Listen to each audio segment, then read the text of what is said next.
if it decides to come on, is what you see. You never want nothing to lose. I can't eat. Hey, what's going on, people? What is going on? As you already know, this is Monday night.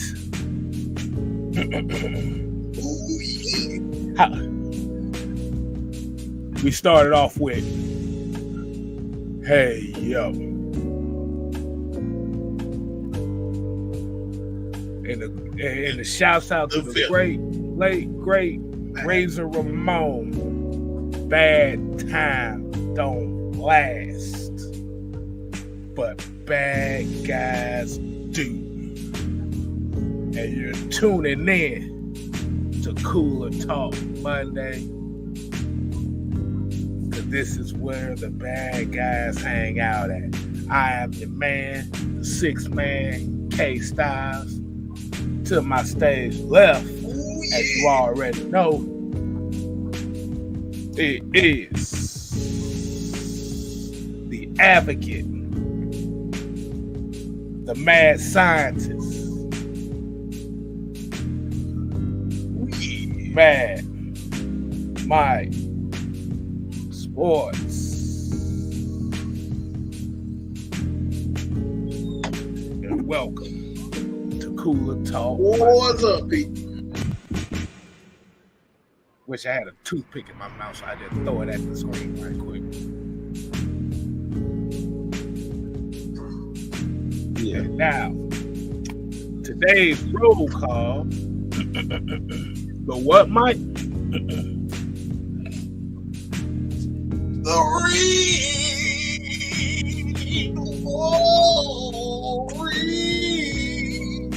roll call.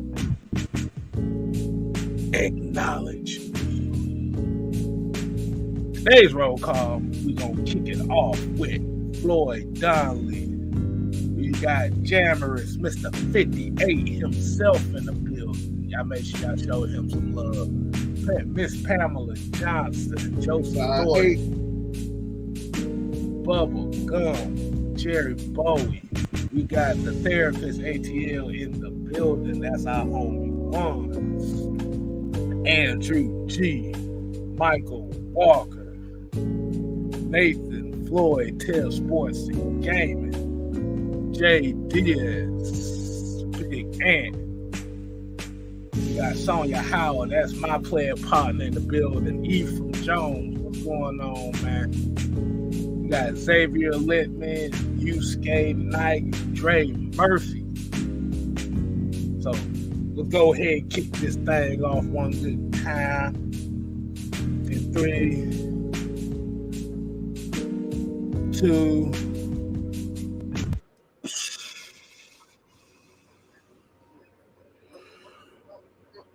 All right, Mike, man, what is going on, man? How are you doing this evening, my brother?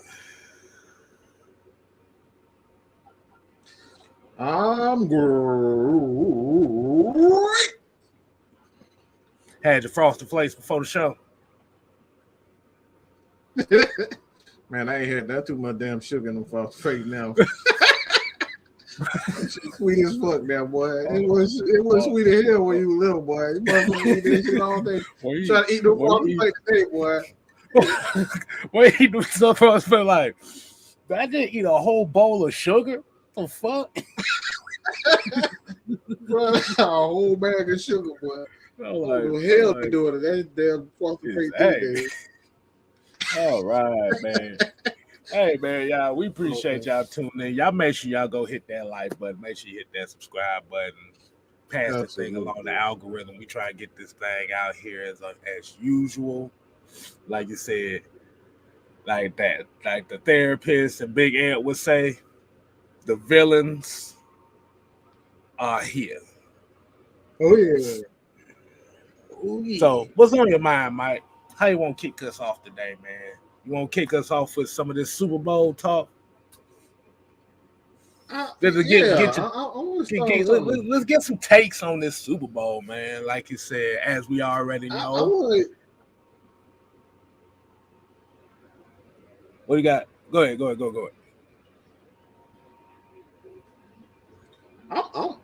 kind of upset. And I know I know where it's coming from too. I know exactly where it's coming from. See, that's why I don't like that whole bag.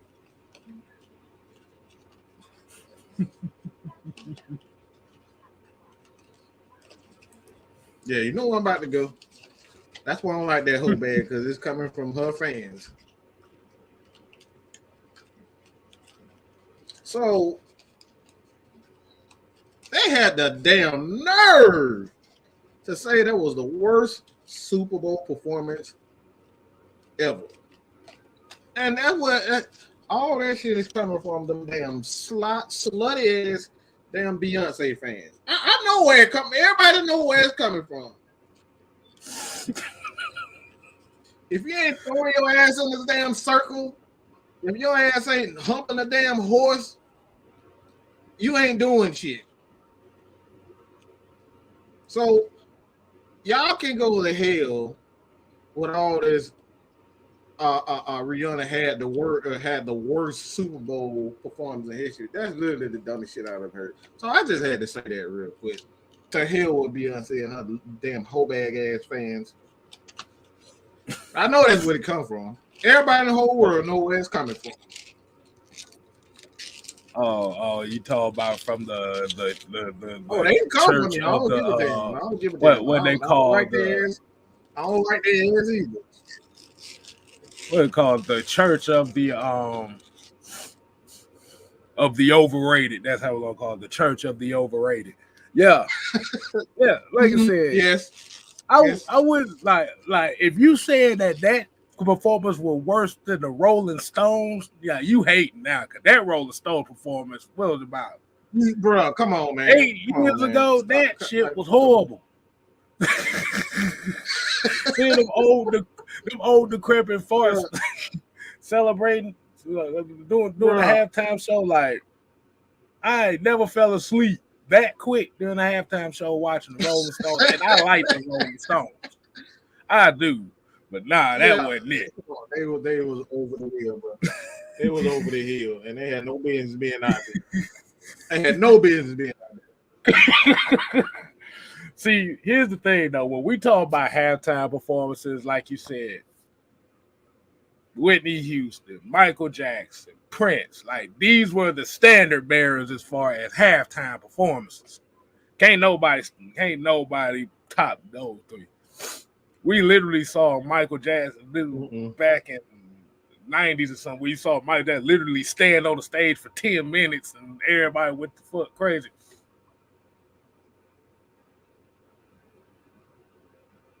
Good performance though, but yeah, man, I know the talk was about her, as everybody finding out that she's pregnant and stuff. I'm about to say, if you actually paid attention to the performance, she literally told you she was pregnant just from the performance. And I ain't even talking about her dancing. I'm talking about all them goofy motherfuckers coming out in them white outfits. They were simulating. Come on. They were simulating. Yes, sperm. That's what they were. Fast to a spot. We'll just say that.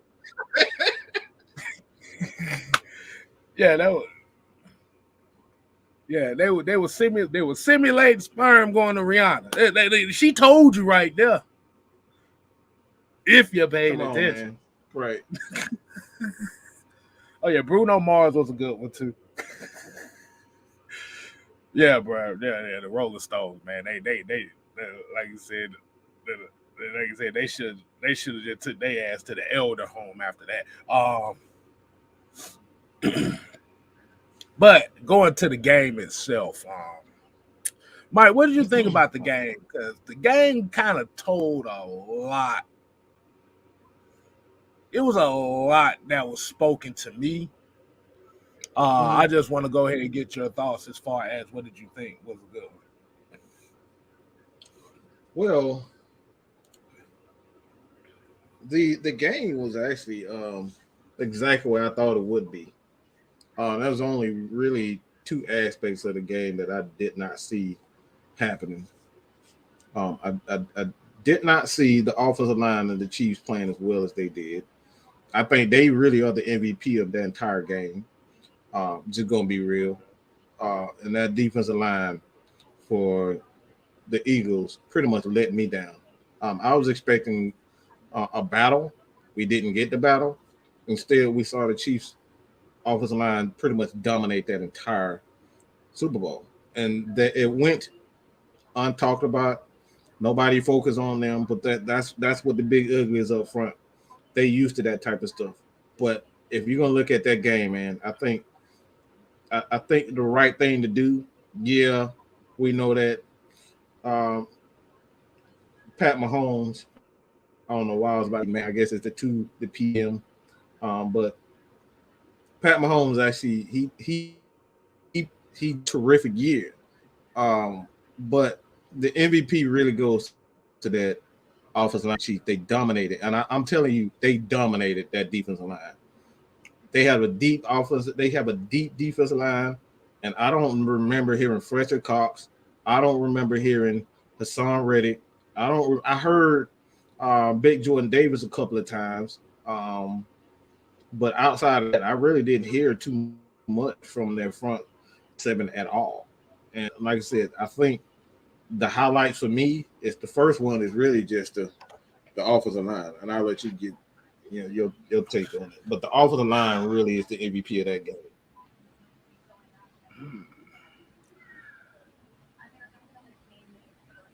I can see that. Because if we look by the statistics, my bad, y'all, I kind of had the heater on. I didn't know if y'all heard that or not. But as we go by what the stats were, Patrick Mahomes, 21 for 27, 182 yards, 3 touchdowns, 6 carries, 44 yards. Isaiah Pacheco, 15 carries, 76 yards, 1 touchdown. Travis Kelce and Juju Smith-Schuster combined for 13 receptions for 134 yards and 1 touchdown. But you said a key, you said a mouthful right there when you said that Chiefs offensive line. Like you said, necessarily, and I give credit where credit's due. The Chiefs ran the ball a lot more than I thought they would. They got 26 rushes out of this offense. Combine that with Patrick Mahomes with 27 attempts for 182 yards. So they pretty much simplified the game plan. They ran the damn ball.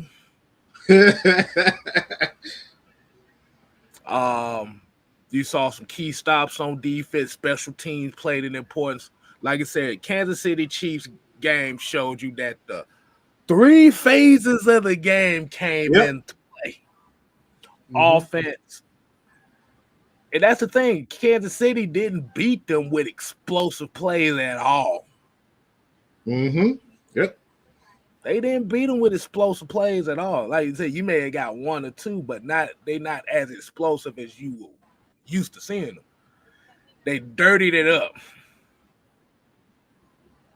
And like you said, a shout out to that Kansas City offensive line too, because like you said, Eagles 0 sacks. I saw Hassan Reddick getting tossed like a Caesar salad out there. Bruh, man. I don't know who the hell that right tackle was, boy. But that boy went to Little Caesars and got the $5 piece on his ass.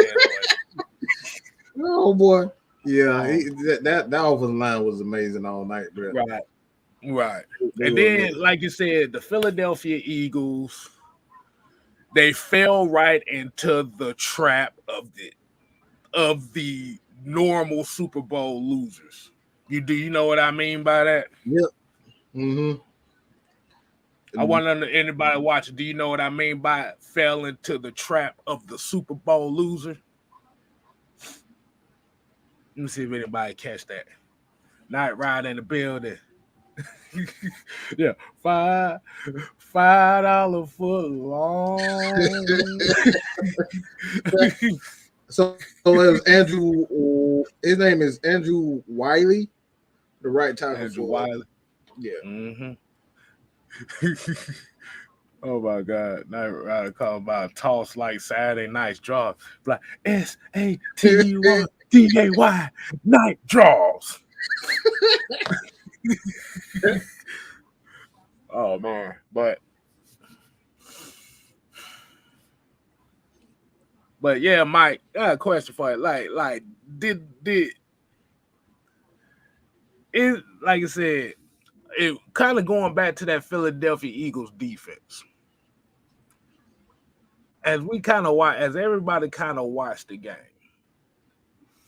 when everybody talked about the Eagles defense, what's the main thing we always hear about? The defensive line and the secondary. Am I correct? Indeed. Where did Kansas City hit them at the most?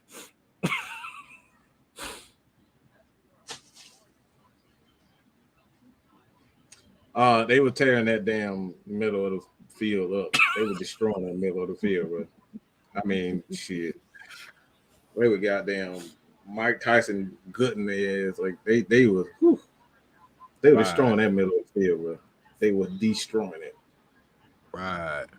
But yeah, getting back to what I was saying, they fell into the trap of the Super Bowl losers. I'm basically saying is they tried to make Jalen Hurts the hero of the game. They tried to make him the hero. Yep. I said that earlier. That's exactly what I said. It's like you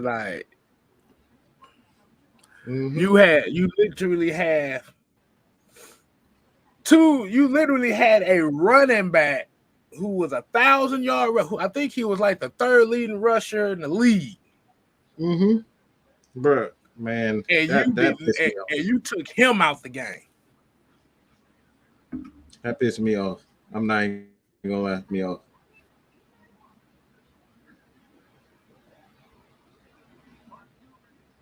I'm trying to look at his numbers all Jalen Hurts went 27 for 38 for 304 yards, 1 touchdown, 15 carries, 70 yards, and 3 touchdowns. Wow. Are you kidding me? Mm-hmm. This is disgusting, bro. I didn't even know he rushed for that many yards. That explained everything. That's why I said. That's why he had that many yards rushing all year. Damn.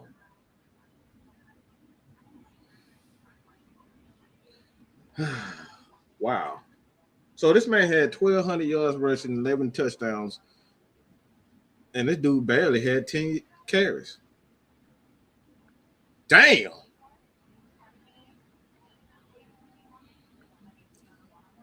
Yeah, I'm looking at the stats now, and Sirianni really they got right into exactly what we was saying, but and I was and a lot of people saying he fumbled. Well, he fumbled because he wasn't getting to touch the damn ball.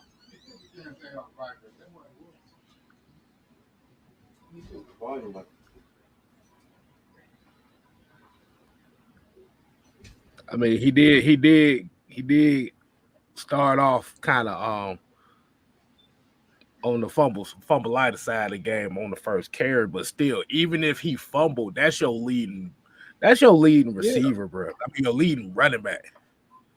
You don't take the ball out of his hands. Exactly. That's the same thing that happened with Kyle Shanahan. That Devontae, one mistake, he made one mistake and going backwards and getting caught backwards. He getting caught backwards, and he got caught going backwards. I think it was like a 2 or 3 yard rush, rushing, and Kyle Shanahan took him out for like the whole quarter. Like Sirianni did the same dumbass shit. Like those are the things we talk about as a coach.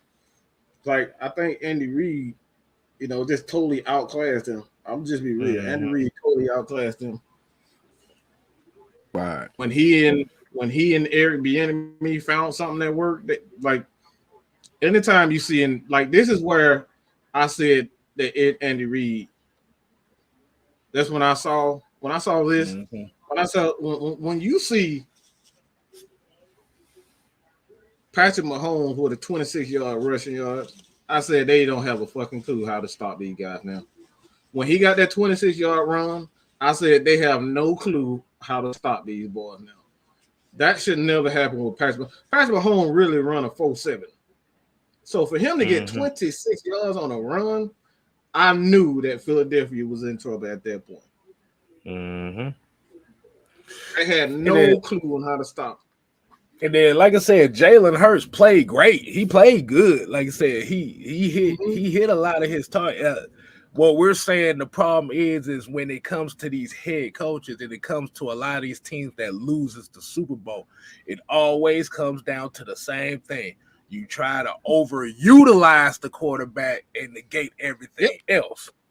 Like I said, if my 1,400 yard running back fumbles the ball, I'm giving him an opportunity to run that bitch again. That's just common damn sense. Now, if he fumbled that bitch 3 times, then there's a thing. And we got some problems, right? Then we got some problems.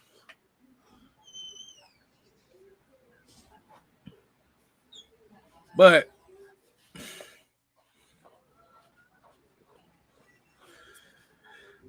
let me say something real quick.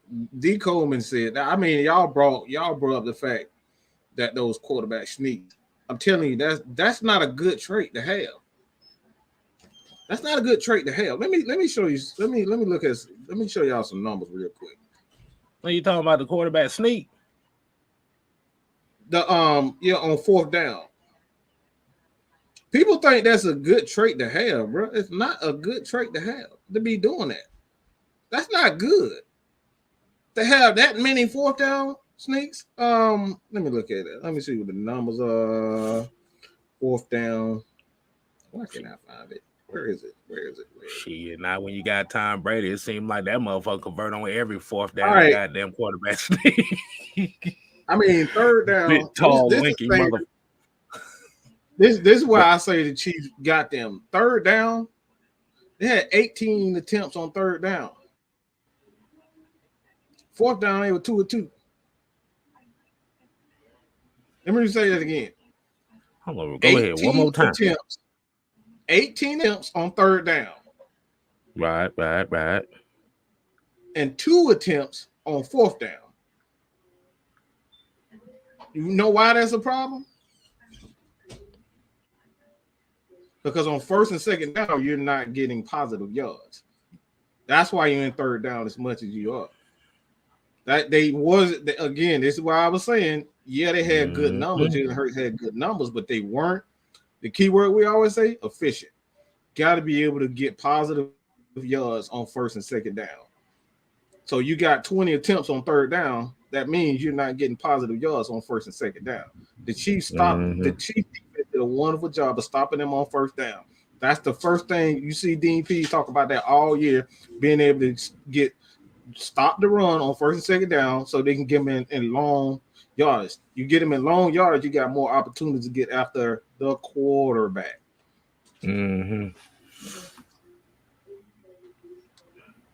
Okay.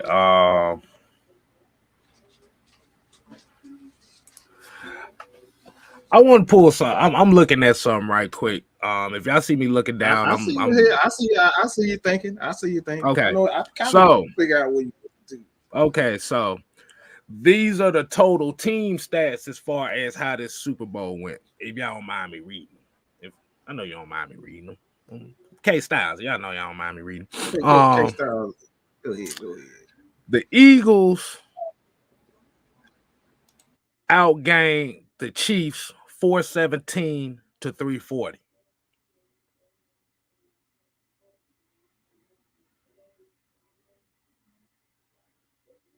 $302 passing yards and 115 rushing yards. to Kansas City's 182 passing yards and 158 rushing yards. This is where you coming down to it at, Mike. The Philadelphia Eagles had 72 total plays on offense. Average 5.8 yards per play. Okay. Kansas City had 53 plays on offense. Average 6.4 yards per play. The Chiefs were 4 for 8 on third down, while the Eagles were 11 for 18.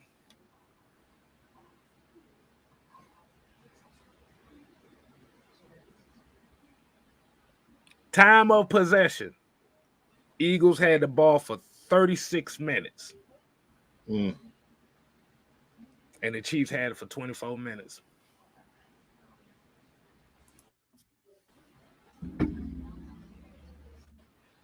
Looking at those total stats, you will say the Philadelphia Eagles offensively were much more efficient. But if you do the average and you really look thoroughly at those, the Chiefs' offense was more efficient. They had less time. And that's why I brought up the fact that they had then 20 attempts on third and fourth down. Well, they was right at 20. That telling me that if you got that many attempts on third down, that you're not really getting a lot of positive yards on first down. Right. And this, so when you hear the notion that you gotta have this high octane explosive offense and it's always going to come down to it. Like I said, yes, you got to have offensive plays. You got to have a good offense, but you have to have a efficient offense. I think that's the difference between, like I said, when you think of explosive, hold on, how did he say it? How did he use it when Gohan went Super Saiyan 2? It's like an explosion, but it dies in the moment. Something like that, if I remember correctly.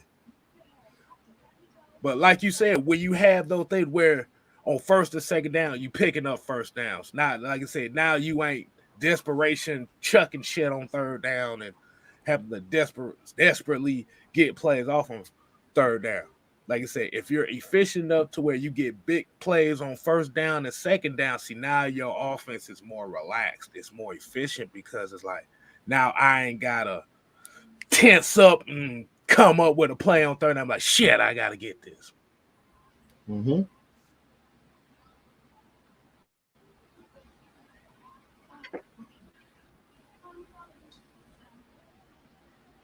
See, the reason why I went back, I went back and looked at a Falcon game against the Pittsburgh Steelers, where the Steelers rushed for 154. The Falcons ran for 146.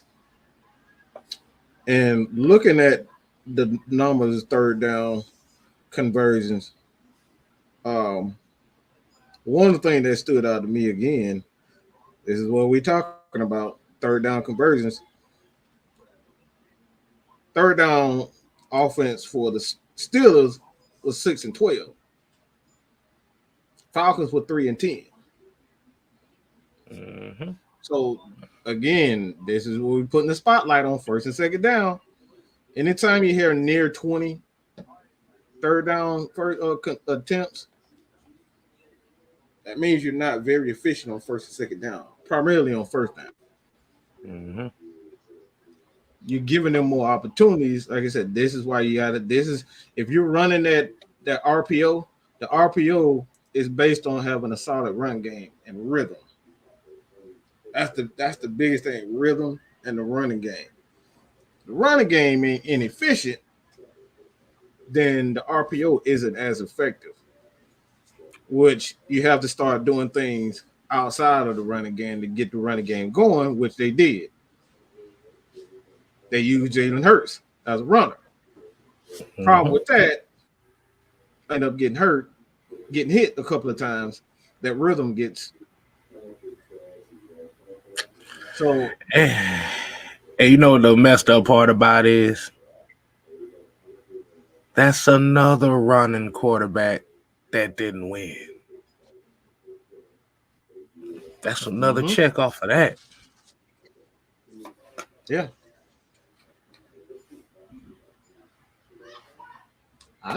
Look, man. Don't kill the messages. Like, look, these are the facts, man. This second, I don't know how many times we're gonna keep saying, like, look, the RPO, it looks good, but I said with Lamar Jackson, all I asked was one question: when it come down to those quarterbacks being able to make the big play with their arms, can they make it with their arms?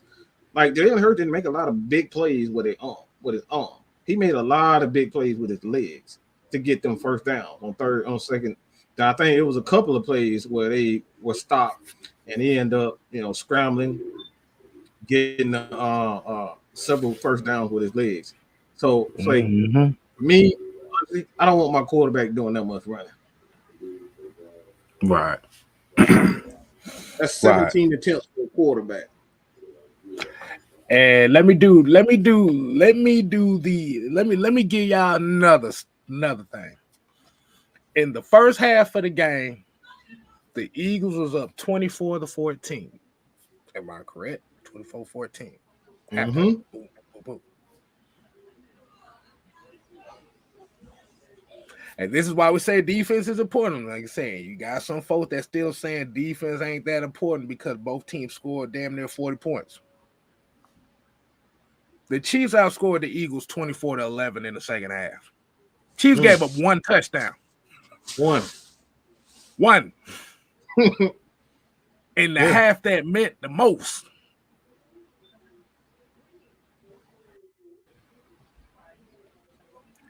Yeah. Bro, I think Andy Reid knew exactly what he was doing. I think where he went in, it's like, this is just my opinion, but I think he went in thinking that he was going to look and see how they were going to come out offensively, the Eagles, and they're going to make the necessary adjustments in the second half. Because one thing that I saw that the whole game, even if you look at the stats, their running backs never got involved at all. They really didn't run the ball well at all up the middle and between the tackles. Most of their big run came outside, and the slant plays, those RPO plays, and then you got the Darius Goddard to play outside. He played well, and then you got the two plays from Smith and AJ Brown, but like outside of that, bro, they did not play a great offensive. Like, they were good, but offensively, if it wasn't for those three plays from Goddard, Smith, and AJ, that's 204 yards. That's 204 yards passing. Those are Falcon numbers. Wait. Yeah. They had two big plays, 45 from AJ, 45 from Smith, and then you had the 17 for Goddard. That's for 304. That's 90. You put that's about 110. Somewhere in there. 107, 110. 107 yards. So they passed the ball really offensively. They really passed the ball for like 100, barely 200 yards. If it wasn't for those big plays, like I said, it's pretty much a Falcon play. This is why Arthur Smith will keep on saying, like, I want big plays, I want big plays. Because that's where the yards really come when it comes with the big plays. And if a team stopped the big plays, you essentially got the the Chiefs offense. But the thing with the Chiefs offense, they're so creative with their base offense, they can take the chance of all right, we're just gonna check the ball down, run it, use our offensive line, and then just physically dominate it. They're well rounded like that. That makes sense. I mean, yeah, we could definitely say that. I'm trying to remember, was it all in the first half and right around that middle of the third, that beginning of the third quarter? That's what I'm trying to remember. Because you have to remember the Eagles didn't score their next touchdown after halftime until the fourth quarter. Yeah, I think that was like third quarter, like half. I think that was second half, second quarter, like third, beginning of the third or something like that, where they got those big plays. Right. Yeah. And like you said, I just kind of believe more so is when hold on. These numbers are intriguing, huh? Like I say, it intrigues me because I feel like Miles Sanders should have been used more. Yes, sir. That's exactly. Yeah. I ain't worried about no damn fumble. Point. Like I said, he fumbled one time. Yeah.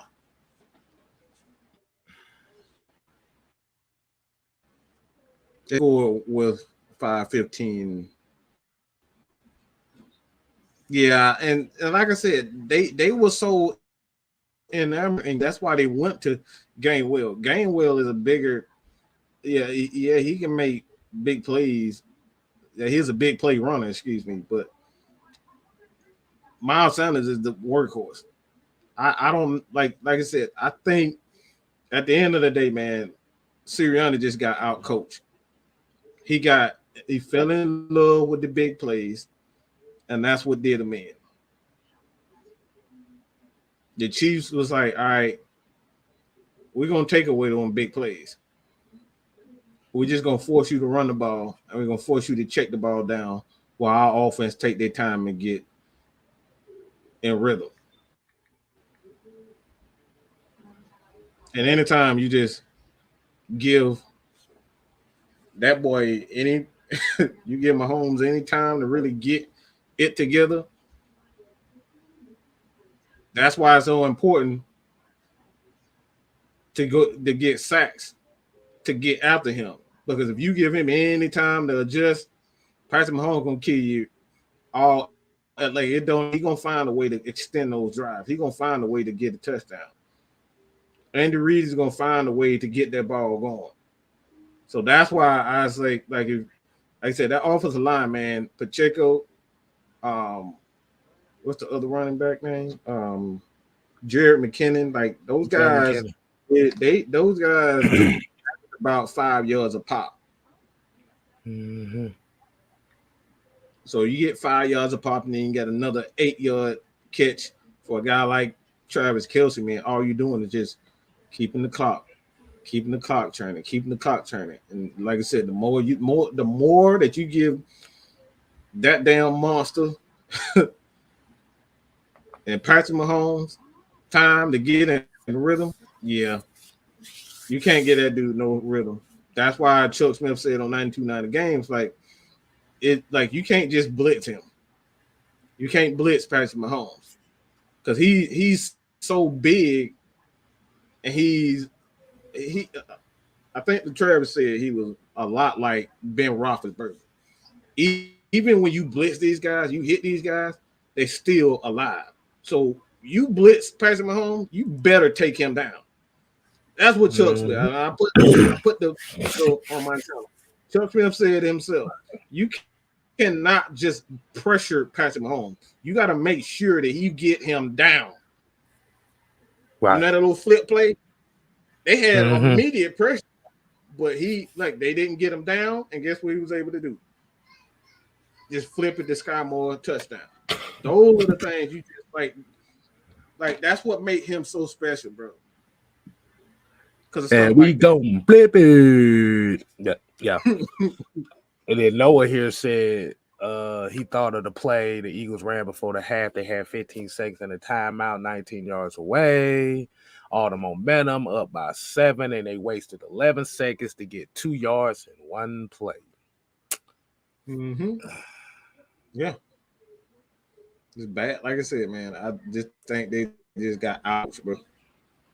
Right. Yeah, I mean, it's the big, like you said, it's the second year in a row that a young coach outcoached himself. With Sirianni, he outcoached himself. And Andy Reid and Nathan Floyd said Andy Reid was giving all the credit to Bieniemy. I'm finna tell y'all something. I mean, it's both of them. Go ahead. Both of them. I'm finna tell you about this. About Andy Reid giving the credit to Bieniemy. He's letting y'all know Bieniemy is my successor. This is the reason why Bieniemy ain't got a job somewhere else. He's the heir apparent to Andy Reid. And if I'm heir Bieniemy, why would I leave? I got everything I need right there. Yeah. I done been around these guys. I done helped develop these guys. Been around their development. Why would I leave? This is why Eric Bieniemy ain't got a job. It ain't about, like I said, I necessarily say, I ain't saying he's 100% the reason why they're like that. But deep down in his heart, he know he's going to take that team over.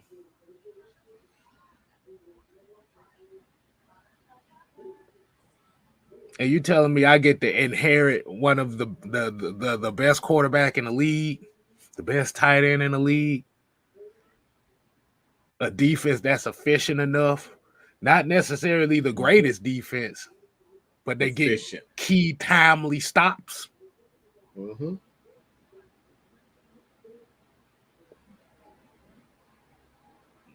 Why would I want to go anywhere else?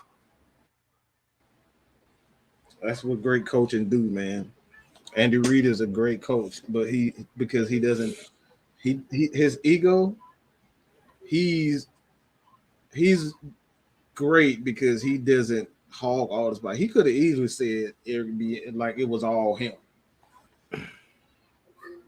but he gave Airbnb, and that's what assistant coaches are supposed to do to head coaches. Right. That's cool. Hey man, this is what I see.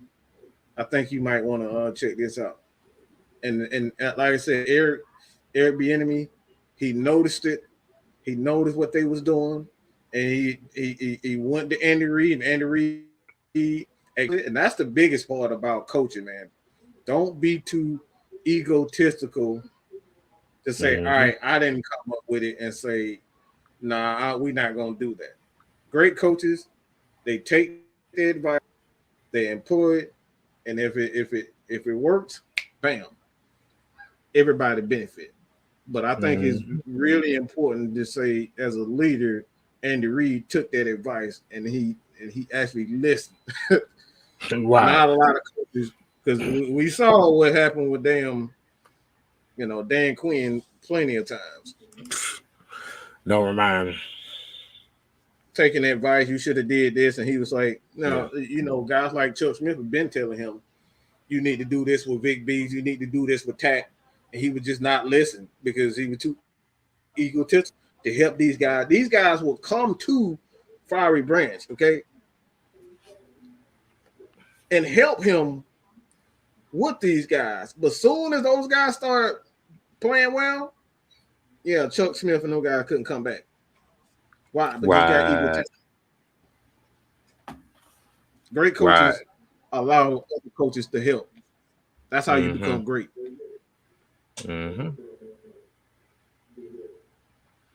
Yeah, like you said too, and we talk about Belichick. You forget about Charlie Weiss, Romeo Crennel. Like you said, Josh McDaniels. Like I said, you got a lot of these. Like I said, you got a lot of they may not necessarily been the greatest head coaches in the time that they had, but they got the opportunities because of the culture tree they came under. Like I said, with Nathan Floyd here, he said, I don't know what's going on with these interviews with Bieniemy, but he should have had a head coach. Like I said before, Bieniemy, this job is set like Bieniemy right now is set up to take over the Kansas City Chiefs right now.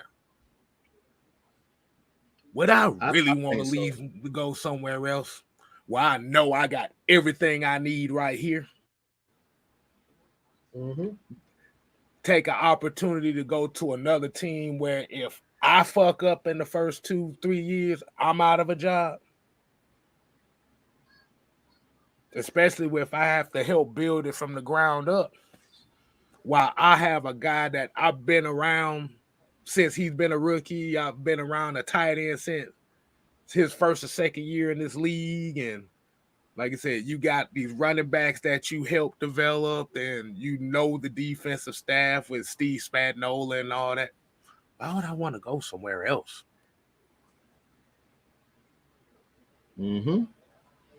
Now, it's a good opportunity to put your name out there in itself. Like I said, everybody want to create their own legacy. Like I said, that's the most obvious thing you could do. Some people may not want to stay with Kansas City because they think, okay, I'm living off the legacy of what this guy has built.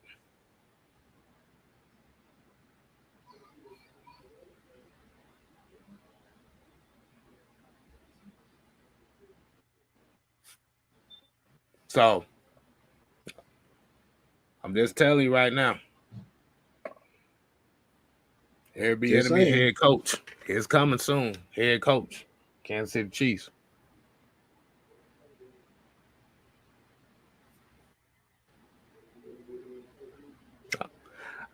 Yeah. So, all right. So we kind of get away from the Super Bowl talk. Like I said, definitely congratulations to the Kansas City Chiefs.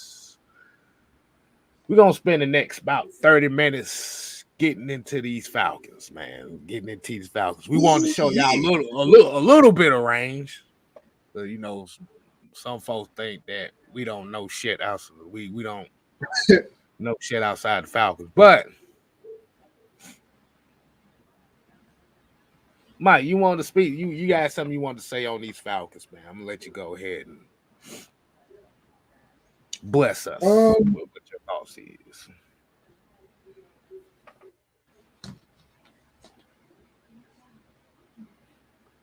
I think it's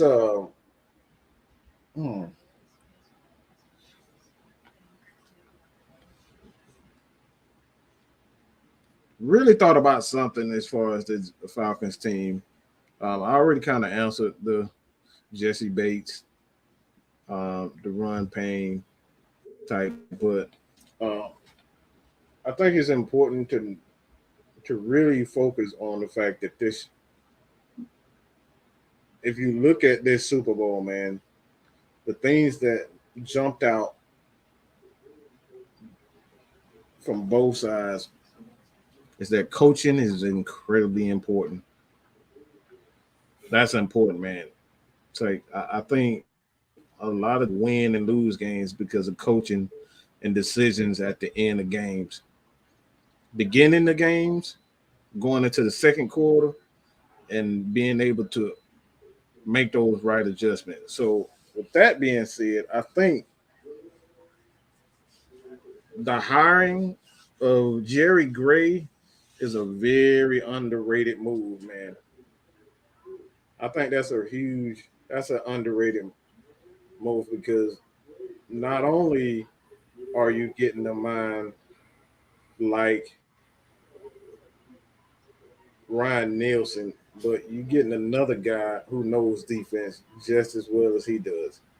So you getting a double whammy, man. It's like you got guys like Eric Bieniemy, who is the offensive coordinator, and then you get another guy in, you got Andy Reid and you got them. But the Falcons case, you got Ryan Nielsen and you have Jerry Gray, and both of these guys will be an asset to the defense. One of them is coverage, and we saw like in this Super Bowl where Eric Bieniemy found something. He saw something in the coverage of Philadelphia, and he exploited it.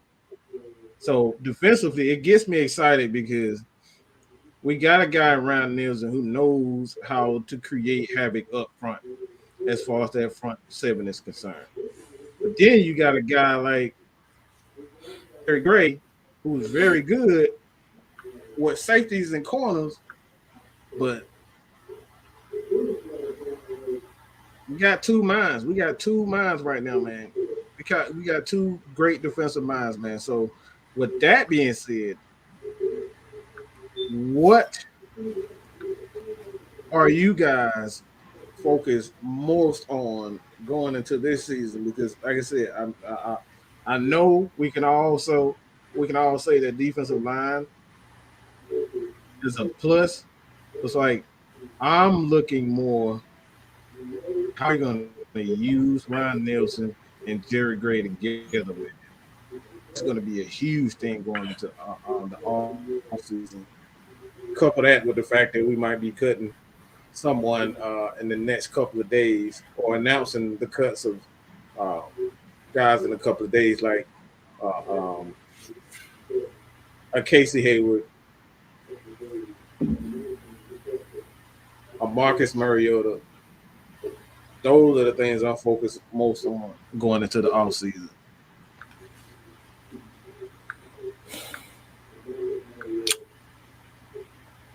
Yeah, man. It leaves a whole lot of different scenarios that can come down to. And I think with Jerry Gray and having that experience, especially with him being the assistant head coach, so he's kind of the second in command right now. Kind of the second. Mm-hmm. I'm just intrigued to see how they attack this offseason.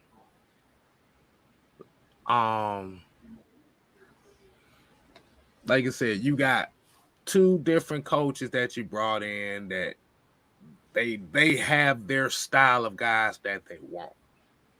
Like you said, the popular names right now in free agency in this offseason is Deron Payne, Jesse Bates. You know, these are really the two big names everybody's really talking about. Mm-hmm. But I get in the mindset of thinking as far as if they don't go after these guys, who's the next guys up? Who are the guys they're going to be looking for? Are they going to go big like that in free agency? Because, like I said, just because you got that much money doesn't necessarily mean you really have to use all of it.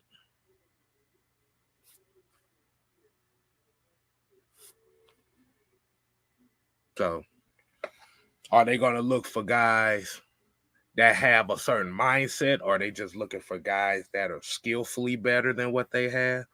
Or are they going to be just looking for just those nasty boys, one of the guys that got those personalities, the rah-rah guys that they feel like that can kind of help change that attitude in the locker room? Because we already seeing it right now.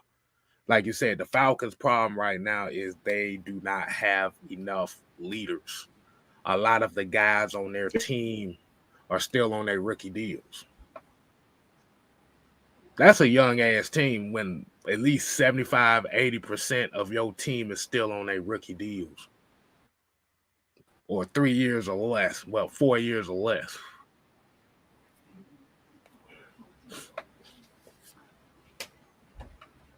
They sitting over here roasting on goddamn Dan Quinn and old Gilbert. Yeah. Man, Kid Quest here said, what are y'all thoughts on Derek Carr not giving up his no trade clause to have the Raiders to cut him to be in cap issues?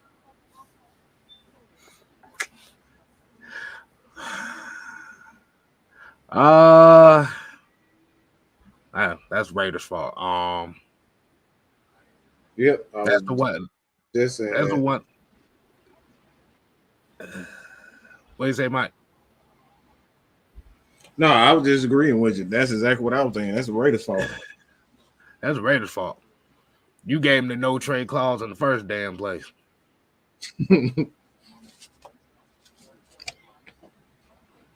And you knew the ramifications because you have to remember with David Carr. Why I keep saying David Carr, Derek Carr. The issue with that is, like you said, you just gave him the big contract about 3 years ago. And the problem is he wants the freedom to play with whoever he wants to play for. That's what it comes down to. Like I said, we talk about trades and, okay, this guy needs to be traded here. That a lot of these guys don't want to get traded at all. They would rather you cut them so they have the freedom. But the one gamble that comes behind where this situation lead to is Derek Carr might not get as much money as far as contract wise from a new team than he would with the Raiders, but the Raiders still gonna have to pay him. So he gonna be getting two. He gonna be getting two checks.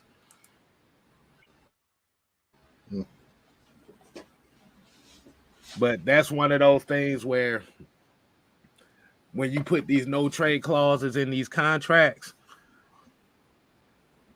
and you don't necessarily if you don't necessarily have a plan as far as how you want the team to be, like certain guys be looking at like, nah, bro, I don't want this and that. And then don't trade me neither. I want to go to the best team I can get, and the best team that I can best chance to win may not trade for me. So I want you to cut me so I can go there. If you're gonna give somebody a no trade clause, you better have a good defense, especially a quarterback. You better have a good defense if you give it to the quarterback, and if you give it to a defensive guy, you better have a good offense. You don't just give guys no trade clauses because they always come back to bite you, especially if you get off to a bad. And like I said, I wouldn't have given Derek Carr on damn no trade clause. Like there's no indictment on his skill, but that puts the team. It's like he's no Aaron Rodgers, so like why am I giving him that type of power to be honest? Right. And obviously, if that was the case, y'all gave him that power because you believed in him.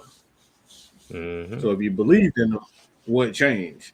And what changed, in my opinion, is that damn head coach it is, who fucking trash any damn way. Garbage ass nigga. But yeah, you kind of going back to where you was talking about the potential cuts and stuff for the Falcons. I'm kind of looking at some of these numbers right now. Like you said, Mariota's the obvious name everybody's talking about with the $12 million savings, and Casey Hayward is another one. There's actually some other ones that are very interesting that can add on to it as well. Michael Walker, like I said, that's a very intriguing one. Like you said, dead cap on him would be $186,000, but the cap saving would be $3 million. Is that maybe a guy we may be seeing as a cut? Ooh, $3 million. I must have missed that. Yeah, it'll be like I said, it'll be a dead cap of $186,000 with a $3 million cap number. Yeah, that dang sure. Yeah, that dang sure likely to happen. Only, yeah, I'll do that in a heartbeat. Like, I still, if I can get another guy or bring in a guy, I'm bringing in the guy because I believe in Troy Anderson. I'm doing that now.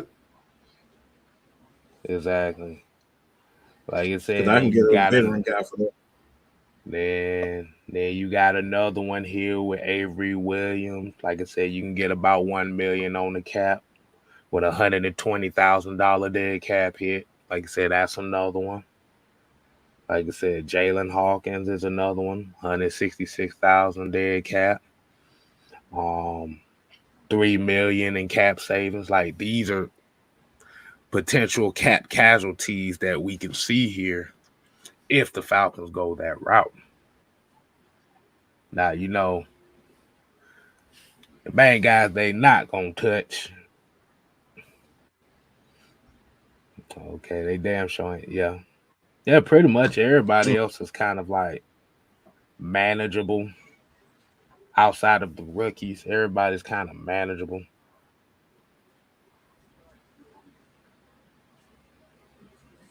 Like I said, I think everybody's manageable besides I'm that. not no Hennessy. Like my thing is, look, Yeah, I can't do Ken. y'all I gotta can't stop cut with Henderson. offensive line.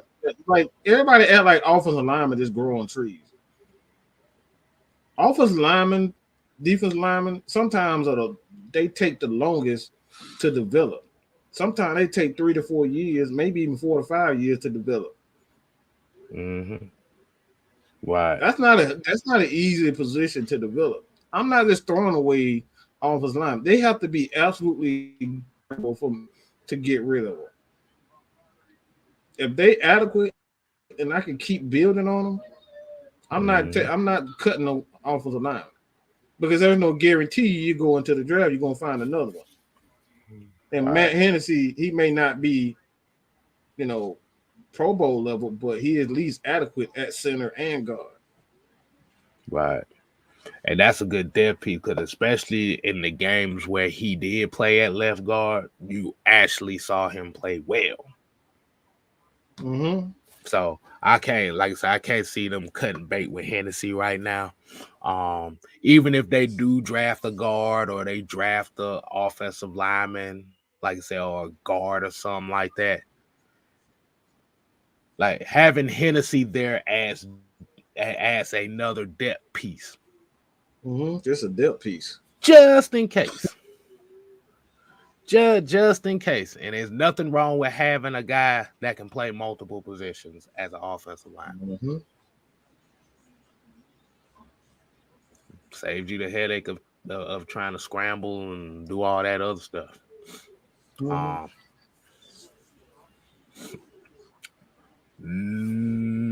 Let's see. So I guess we can go ahead and is there outside of those, are there any other cuts that you may possibly be looking at or any kind of idea in your mind as far as how to attack this offseason? I mean, my thing is I'm bringing back Isaiah Alford on here and him, AJ Terrell, and D Alford. I believe D Alford gonna make I think he gonna make a step forward, man. I do believe they're going to either draft or sign a guy at corner because again, this is their defense now. They're going to want a few of their players, so I'm not 100% sold on the fact that Isaiah Alford might be coming back, but I am sold on the fact that they might want either their safeties or one of their corners. Mm-hmm. But typically, defensive guys want their guys. Right. Whether it's up front, I mean, it's pretty much all over. They want their guys that knows their philosophy on D-line, linebackers, and so they're gonna bring one of them guys, their guys in. That's what I know for sure. Right.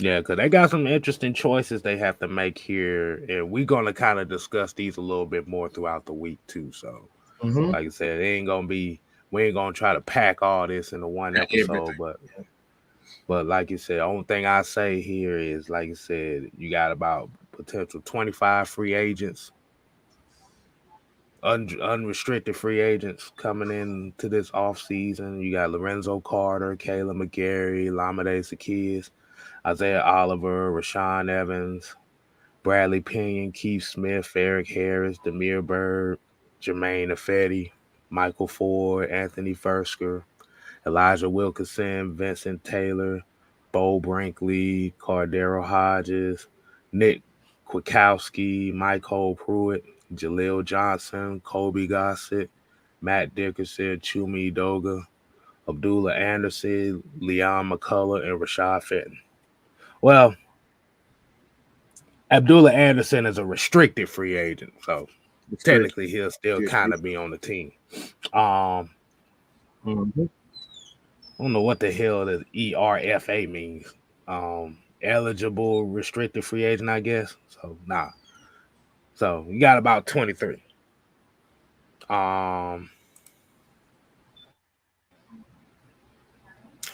Nathan Floyd here said, I still want to see what Justin Schaefer and Tyler Vrabel have on the O-line. Oh, they keeping them guys for a reason now. Like I said, they keeping them guys for a reason.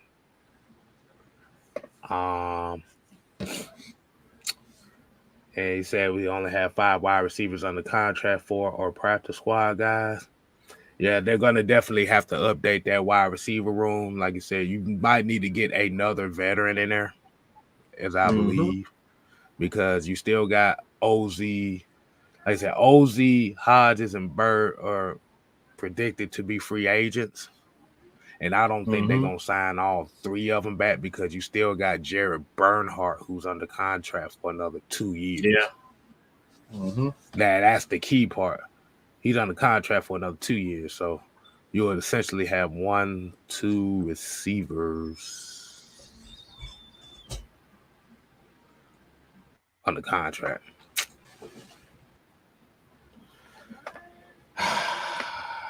Oh my God. I'm trying not to answer that question.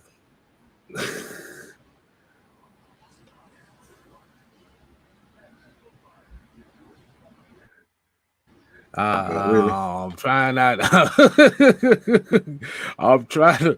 We trying to feng shui it, but we done went through a whole month answering this question.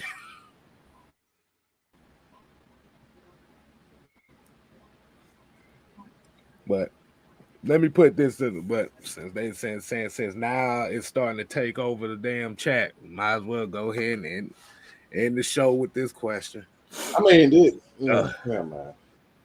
Man. Goddamn, I want more than a hot dog for dinner. How about that? We'll just answer it like that.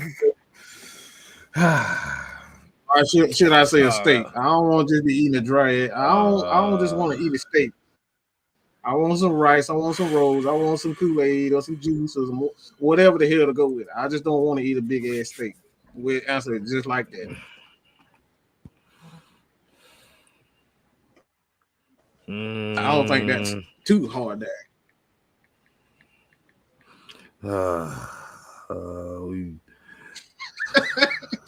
We It's out a bit feng shui for real, boy. I have to, boy, because I'm so sick of talking about this.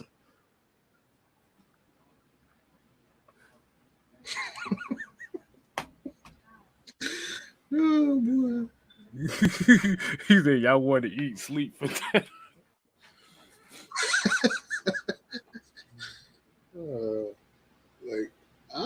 I mean,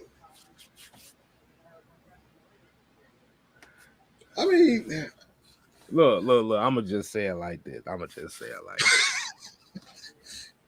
I'm trying to put this in the nicest way possible.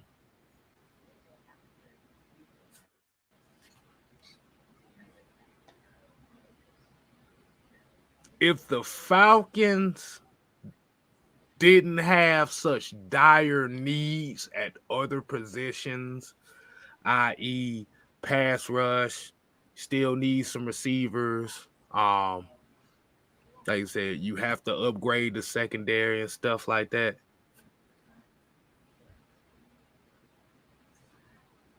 That's one thing. Well, But the problem is, if you're talking about wanting to bring Lamar Jackson here to Atlanta, you're not getting Lamar Jackson and some people are the same ones that saying we need Deron Payne and Jesse Bates, but bring Lamar Jackson too. Ain't gonna work like that.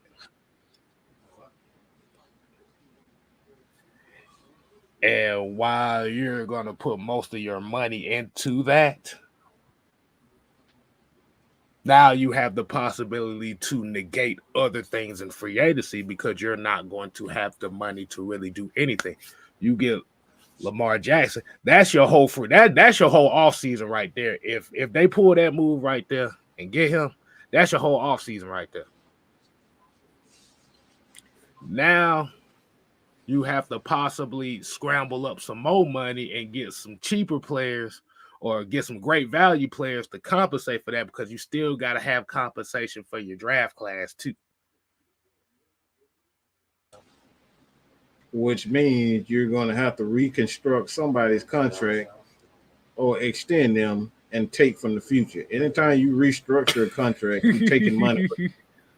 So we want to start that again. Mm-hmm. Right.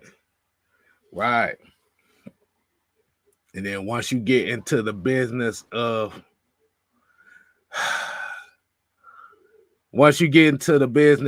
trying to restructuring contracts, now you get put in the same situation that you got away from. Man, what? Like I said, the reason why I'm being nice about this because like I said, we done ranted far enough about this. And every time we ran about it, some motherfuckers just don't listen. Yeah. Now, I said some. I didn't say all. I said some folk just don't listen. So I'm finna take the nice approach about this.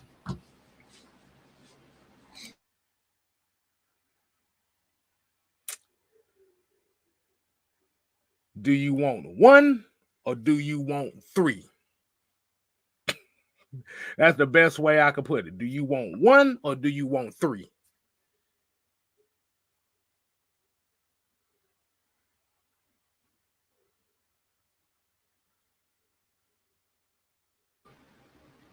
Because once you commit to that, and I'm just gonna say it like this. Once you commit to that, you can't speak on quarterback.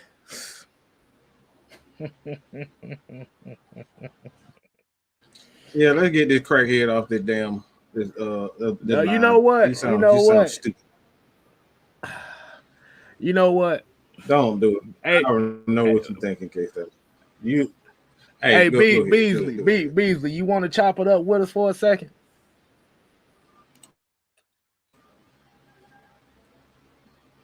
You want to chop it up with us for a second, Beasley? I'm begging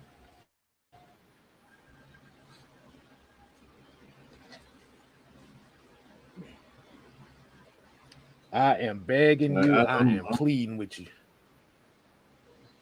Yeah, I'm sure he can type real well. I want he can talk. Wow.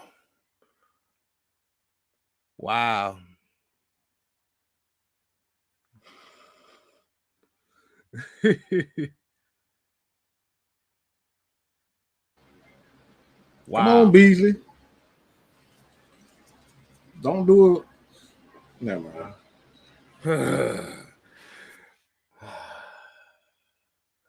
That's why I'm saying. That's why I keep saying the problem isn't Lamar Jackson, the quarterback. The problem is, do you want 1 or 3? Because you can't have all 4.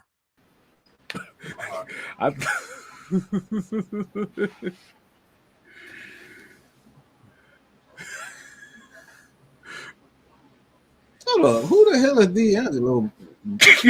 They meant to say he meant to say DeAndre Hopkins. Oh, I had to look one second out loud. Who the hell is D'Angelo Hopkins? I'm like, what the hell? No, Beasley, are you ready to come on with us, bro? Because I need to hear you speak about this. Why we hate Lamar Jackson for wanting 3 instead of 1. I want to hear this. I want to hear this theory.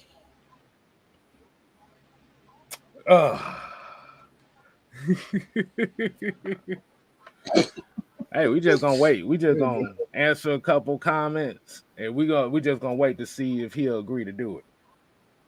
But yeah, DeAndre Hopkins,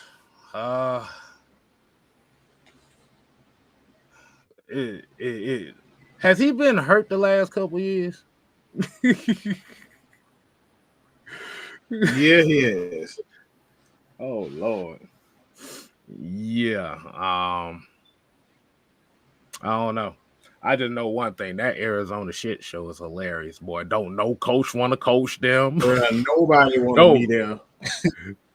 No, Beasley, bro. Don't tap out now. See, that's what I'm talking about right there. Don't tap out now, bro. You said we hate Lamar Jackson. We need you to explain to us why we hate Lamar Jackson. Ass on the street. Get your ass out of here, man. Y'all got it, bro. Ain't that some nah. It ain't even about him getting the smoke. I just wanted a very simple explanation on why he came in here played nigga knock. He knocked on the door and ran. Hey, look, I'm about to say I wanted him to come on and explain to us why we hate Lamar Jackson because we want 3 instead of 1. That's what I'm trying to figure out here. He said, "No, y'all got it." Boy, I swear. Oh my God! Why does it always be like that? Y'all, they like to put. See, the bad part about it is this is what we talk about. This is why I say we are the villains for a reason, because people like to put us in a category like that. But then when we ask them questions or when we like, okay, come on and speak it, now the energy changes. Now motherfuckers be like, oh, nah, I don't want no pieces of that. Oh, boy. Oh, that boy going right back to work. He said, but quick. I don't want to play no more. I'm good. I don't want to play no more, boss. Oh, man. No, ain't right.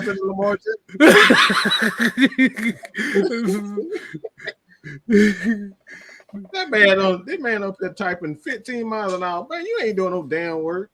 You ain't at work, bro. If you was at work, your ass wouldn't be typing in the chat every 2 minutes. That man ran faster than Lamar Jackson. What kind of work you do?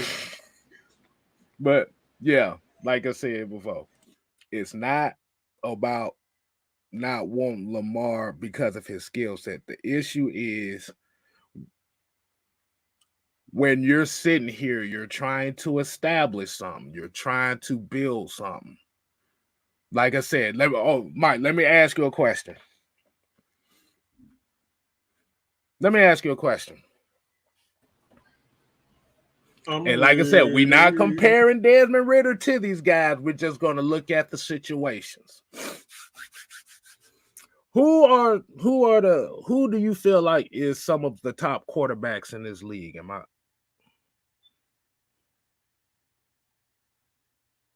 You would say Patrick Mahomes, as we know, best quarterback. What team drafted Patrick Mahomes?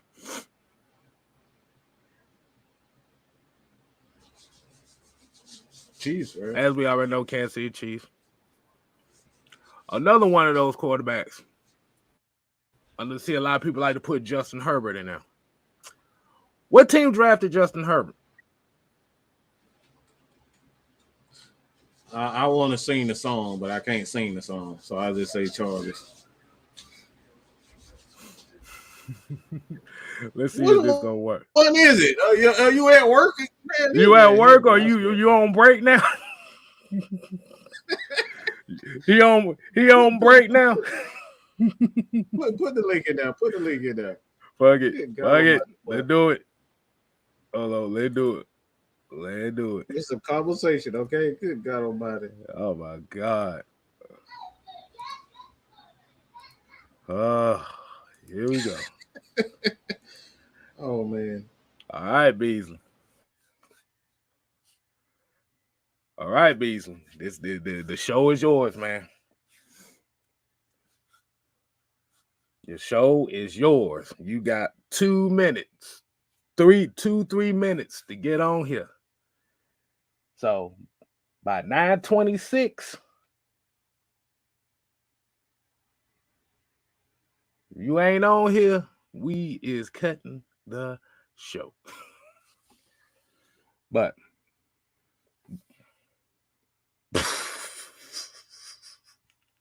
I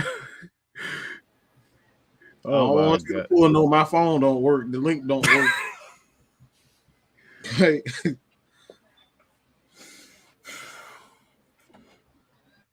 Like I said, the question is, why do we hate Lamar Jackson? That is the question that was instigated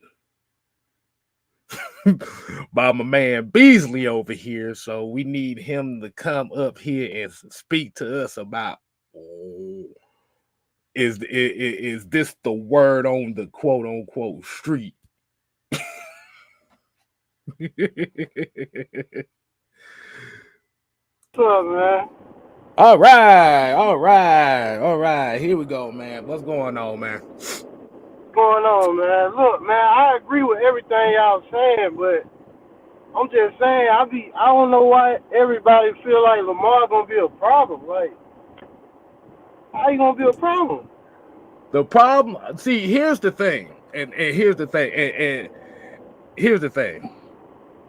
It's not necessarily Lamar is going to be a problem. The issue that comes down with it is what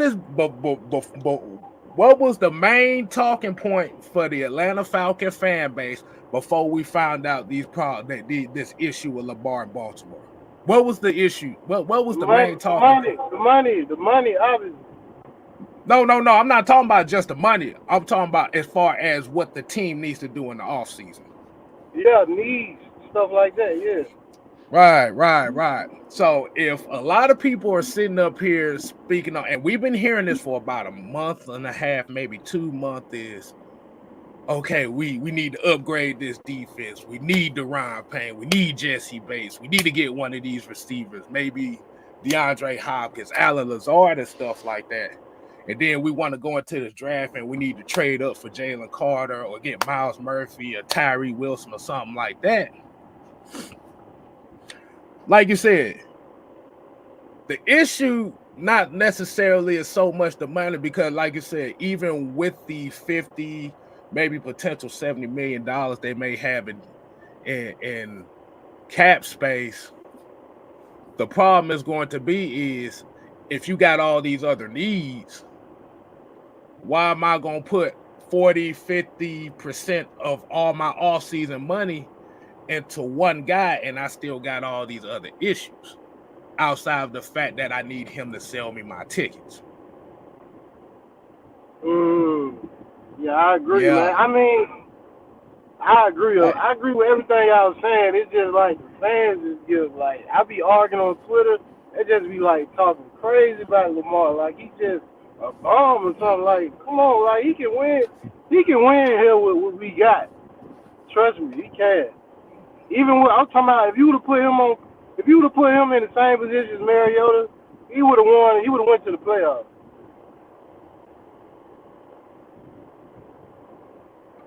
I mean, even if that's the case, but then you also have to look at that case too, as well. Is,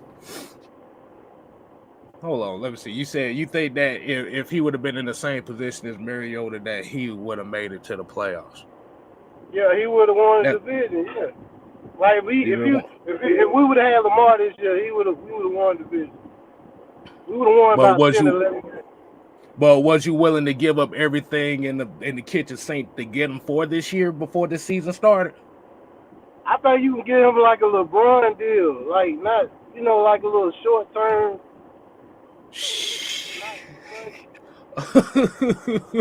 Wait a minute. Well, like, short term. Whoa, hold on. I was with you for a second. I was with you a short term deal. Yeah, man. Let me ask you a question. So you're willing to pay? You're willing to get rid of your first round picks for this year, next year, and possibly the year after that for a 1 year, 2 year deal for Lamar Jackson? No, what LeBron signed for like 3 years, 100 and something. But yeah, we can. Yeah, LeBron. They had to give up like 5 draft picks to get the players that he wants. Oh, I didn't know they had to give up the draft pick. That's ideal for LeBron. I thought he was a free agent. Yeah, but he was. Yeah, he was a free agent when he started, but then they re-signed him again. Like you said, the Lamar Jackson thing. I'm gonna say it like this: if you were still in dire need of a quarterback, and you already had an established team, because you have to remember what Lamar Jackson's situation in Baltimore is a way better situation he would be in if he was down here in Atlanta. Because, like I said, agree. I 100% agree. Yeah. The franchise is built for that type of stuff. Yeah. Right. And the thing is, and I think where a lot of these back and forth arguments coming in about this Lamar Jackson thing, and this other thing is they're basing it off of Ritter's 4 games where you really don't know what you have. You really haven't given him a chance, and you're trying to take a chance. I don't mean to cut you off. That's the confusing part, though. Like, is they gonna be committed to Ritter, bro? Like, it seems like they just going along, like just going with the flow. It's like they not really saying, like, if they would have just said Ritter our guy, then I would have been like, forget Lamar. But since you put it out there like, oh, we don't know what you know what I'm saying? They don't even know if they really want him to be the quarterback. Arthur Blankham already said he's already said that. I mean, my thing is already committed to it. Let me ask you this question. Let me ask you this question. Why do you think the Falcons aren't committed to Desmond Ridder? I think they want to win. They want to win now. I guess that's my opinion. I mean, they haven't been to the playoffs in a long time, so they felt like the division up for grabs next year. So I don't know. That's what I think. Let me kind of get to this question right here as far as just going back. I gotta get let me see if I can find that clip of what Arthur said, because a lot of people just assuming that the Falcons never said that, like the Falcons haven't committed to Desmond Ridder. Like I don't know what you guys are looking for. Like he can state a lot of these things. Let me say this. Let me read this part. All right. Let me just read this part. In the history of the Super Bowl, there hasn't been one quarterback that represents 20% or more of the roster compensation. So we're at that point. So did you understand that quote? Say it again, Mike. My bad. All right. So he says in the history of the Super Bowl, there hasn't been one quarterback that is represented over 20% of the team's free count. There hasn't been. So with that being said, if you sign Lamar, he's going to fall into that category. You know that's about to change with Joe Burrow and all that. That's about to change, man. They about to get money, bro. But the problem is But the problem is with Joe Burrow, they gonna have to pay him. You see, they got to get rid of T. Higgins. T. Higgins don't want to be there because he's asking for too much money, quote unquote, for his position. Even though he got the credentials. See, a lot of things. See,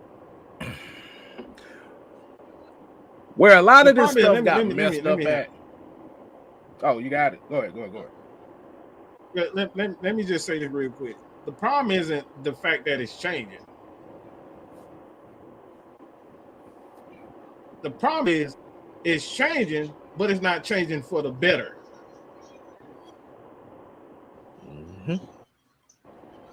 Every one of these quarterbacks who got paid these massive contracts, where they sitting? They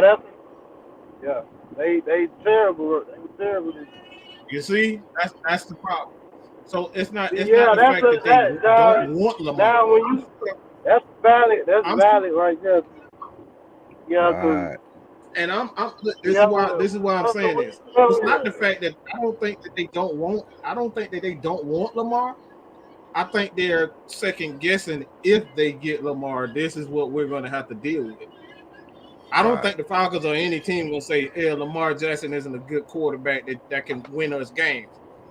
But after 2 years, 3 years, if we don't win, how are we going to make some moves? Because as we know, the contract goes, the contract get bigger. Mm-hmm. Exactly. And that's the problem. Let me bring you gotta go ahead and get Jarvis in, right? But like I said, I think kind of, and you kind of said something there as far as, and I think Bridget said it in the damn chat too. See, we have we have a motto over here, Atlanta Falcon Nation, heavy hitters, regulators. We have a saying here. Do you remember what that saying here is? Do you know what that saying is? No. The saying is, Terry Fontenot and Arthur Smith ain't shit, and we love it.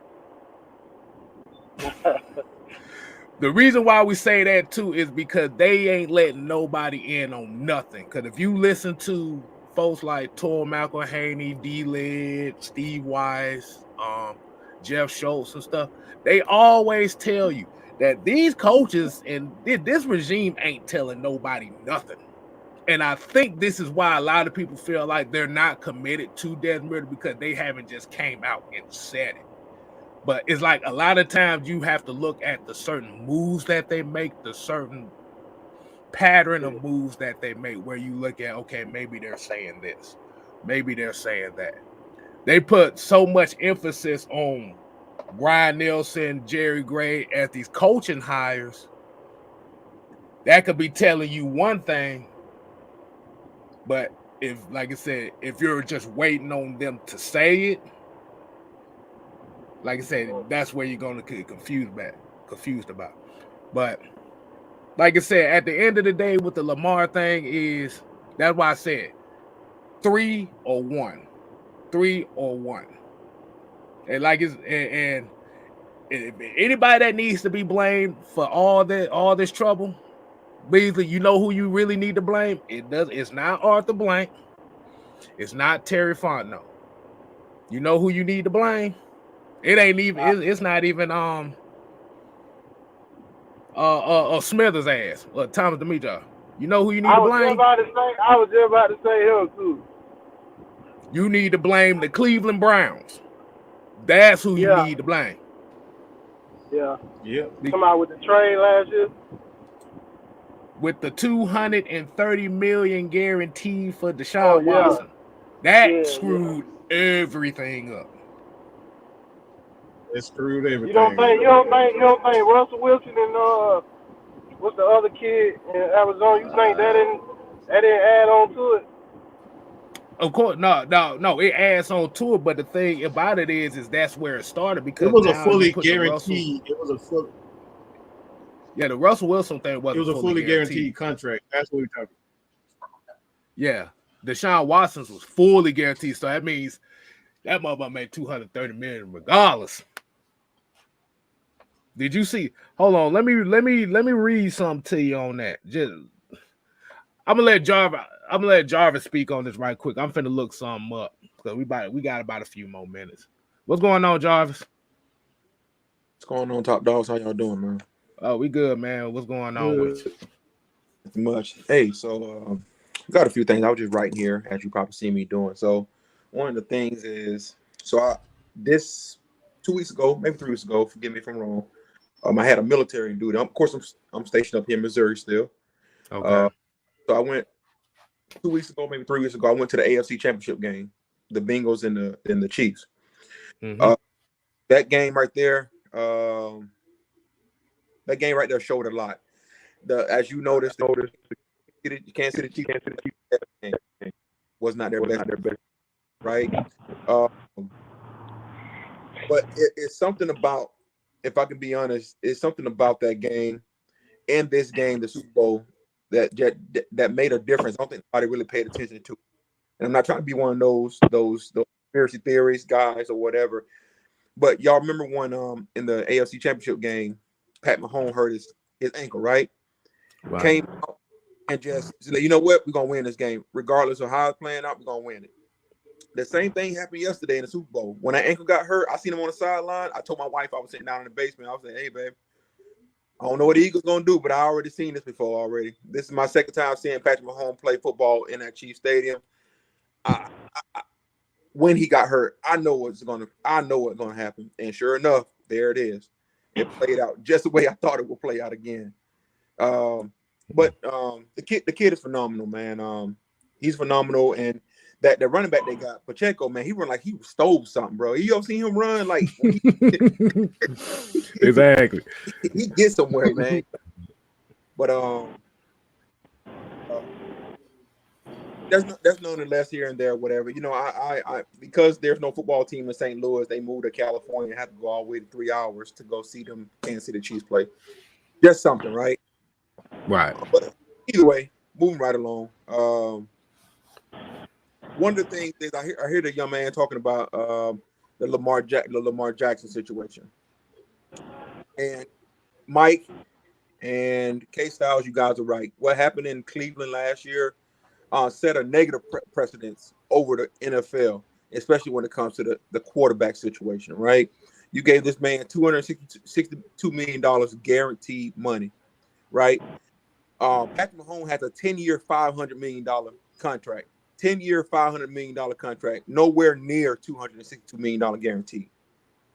Nowhere near. Okay. I know Mike always had this thing for Tom Brady. I'm not a Tom Brady fan myself, but one thing Tom Brady did with his teams is he took less money. I talked about that today. Oh, you did? Yeah, he take less money to build a team. Oh, yeah, bro. Oh, I ain't no hater. Oh, I give him credit. I give credit. I didn't say you hate him. I didn't say you hate him, but we can all agree that some of the things that happened with Tom Brady in the football game would never happen to any other quarterback. All right. Hell no. All right. So, but that's what I'm saying about that. I never said you was a hater. I want to clarify that right now. But one thing Tom Brady did was he took less money. I remember him taking a 3-year contract, 3-year, $25 million deal in New England just to bring in a top defense to help him win at least 2 or 3 Super Bowls. You asking a quarterback to do that now is like asking a quarterback to, hey man, just go out there and play for free. People had a hard time with Lamar Jackson telling him, hey man, you should have suited up, whether you heard or not. I seen Michael Vick talking about something. Hey, man, you should have suited up. This is an NFL playoff game. Why you ain't out there playing football? And that's the stuff that you don't want to come to Atlanta, because every time we get a player in Atlanta, they come to Atlanta, guess what happens? They either at the strip club, Lemon Pepper Lou, they doing something else, and they never perform on a football field. They never perform on a football field. I don't get it. You can get a top graded player like somebody to go all the way to Green Bay and they show out. But soon they get to Atlanta for some reason, they be this. What happened? Yeah. Just decode Yeah, and like you say said, that the market's a mess. because every time a QB has a decent year, they feel like they have to reset the market. Yes, but you know, let's do like the NBA do it. Mike, you watch basketball. I know you play basketball in high school and stuff too. Listen, remember how the NBA you can't get a max contract unless you show that you can get your all-star or you reach certain pinnacles. What if we start doing that in contract? Yeah, You're talking about putting them incentives. Putting them incentives like that. Putting them incentives, but you can't get like listen. Your boy John Morant is a great player for the Grizzlies, right? I don't know how far the Grizzlies will get with him, but he's a great player. Think about it. Yeah, and the bad thing is he is, but bruh, you ain't gangster. That's the problem. But no matter how good he is, look, I'll give you a better one just to sit back. Dame Lillard. No, you good. I like John Morant. Yeah, but John Morant. Look at Dame Lillard. Dame Lillard played basketball, and everybody knew when he was on the court, he had a different skill set than anybody else, right? He's an excellent player, but he didn't get that max deal until his 4th year in the NFL. I mean, in the NBA, excuse me, in the NBA. Okay. But what I'm saying is, like you just said, you know, a quarterback come in and they get ready for their contract. They make the playoff one time. Now they want $285 million guaranteed. What? Right. And like you just said earlier, what if you don't repeat the same stuff in the next couple of years? Now I got to try to move your contract. Now I got to pay a portion of your contract. Plus give away assets to trade you. Now I'm hurting myself. Listen, hey, right now, and I'm a Desmond Ritter fan. Because I support whoever's on the team. I want them to be great. I'm not looking for nobody to come in from the outside to come in here and be this. I leave that to the Saints. If they want to go get Derek Carr, they can go get Derek Carr. Whoever, I don't care. I'm gonna tell you right now, if Desmond Ritter come in and show out and show off, he got to show it to me more than 1 year. He got to show. Got to show it to me more than 1 year before you start looking to say, okay, I'm gonna go ahead and start looking into giving him guaranteed money. And the way off the blanket's talking, man, I don't care how good you do. I ain't giving you no $150 million guarantee. That ain't happening. I said it. Arthur ain't hearing that, bro. Arthur not trying to play them contracts like that no more. No. No. Everybody. I love Matt Ryan. Mike, I know you. They call you a Ryan Nighter. Listen, I was a big Matt Ryan fan. Let me tell you something. I didn't even want to give Matt Ryan that big contract when he was 32 years old or so. I didn't want to do that. Yeah, man, Julio. But you went to go pay Julio. I want to give Julio that money. That's just me. I want to give Julio that money.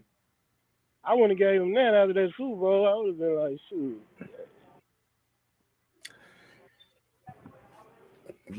But then, yeah.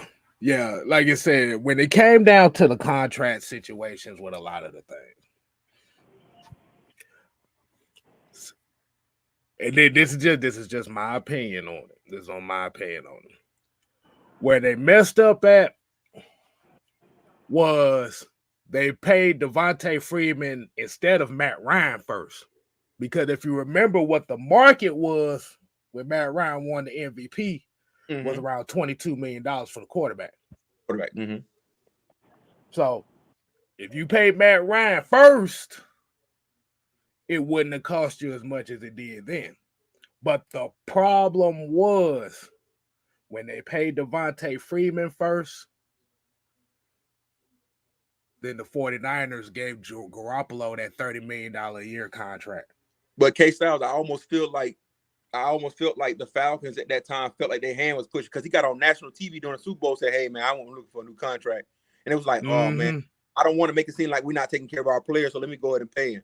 No. Matter of fact, I would have paid Tevin Coleman. And like I said, That's a point right there too. And like you said, that you now you paid the Devontae contract. He doesn't perform under it. He gets cut 2 years into the damn deal. Like I said, you give Desmond Trufant his contract. Contract for Robert Alford. Robert Alford was a dumbass contract because you cut him 2 years into the deal.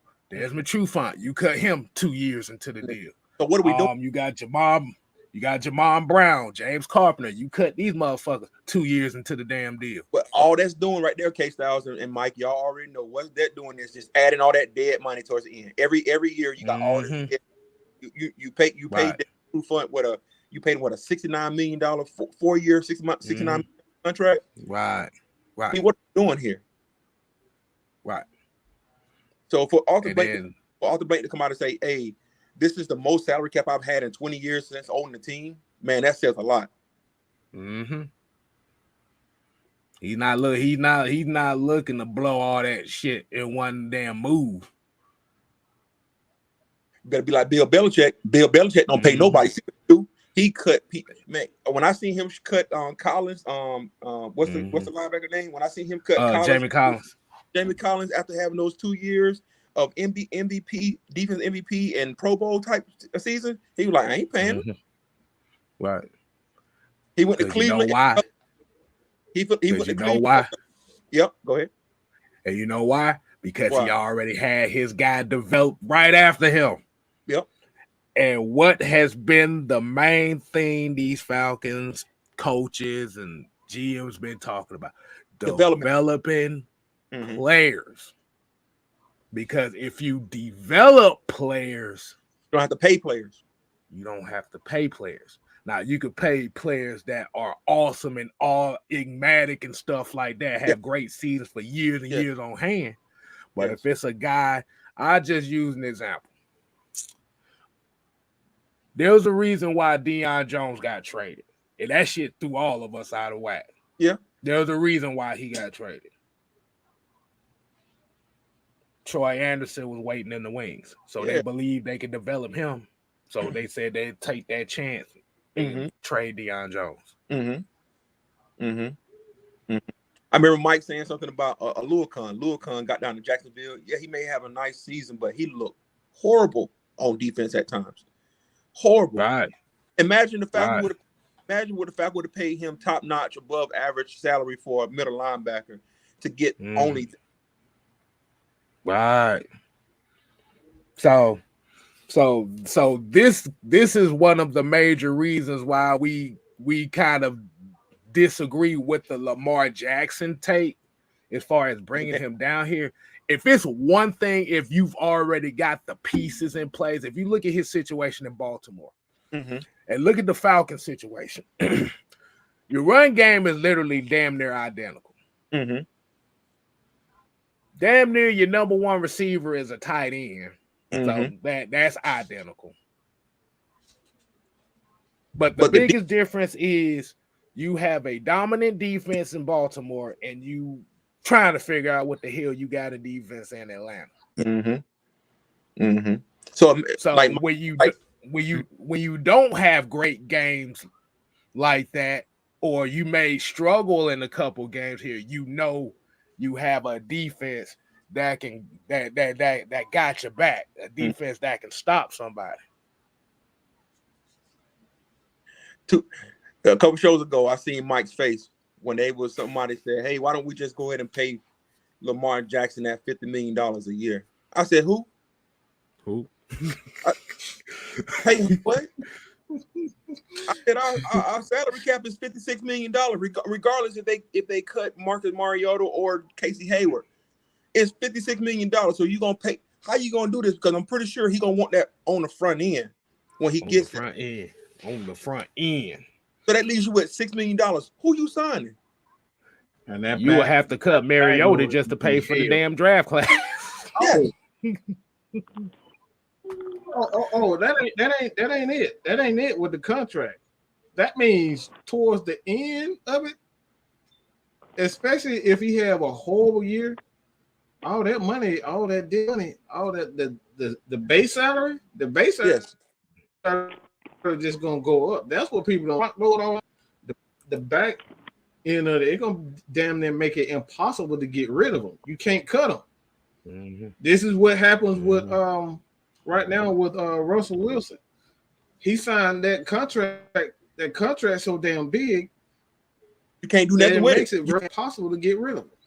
You got to stick with it. You ain't got no choice.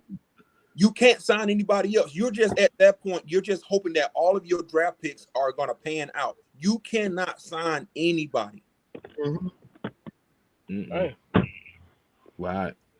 And then getting back on the Deshaun Watson contract. Let me read y'all some numbers. And you said about Patrick Mahomes in the 10-year, $500 million contract. Did you know with Patrick Mahomes' contract, they have a buyout after next year to where it's not going to cost them a damn thing? Yes, they do. It was most of the other years avoided years. Mm-hmm.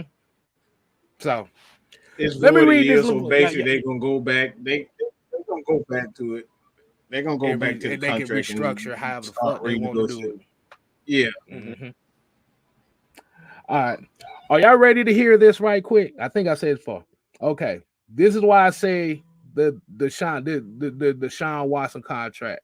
Like I said, at the time of point, you have to remember Deshaun Watson ain't played football in a year and a half. Am I correct? About 2 years, right? So Cleveland decided to take a chance on him. Like I said, I'm not about nobody. I'm about everybody. Get your money. How this?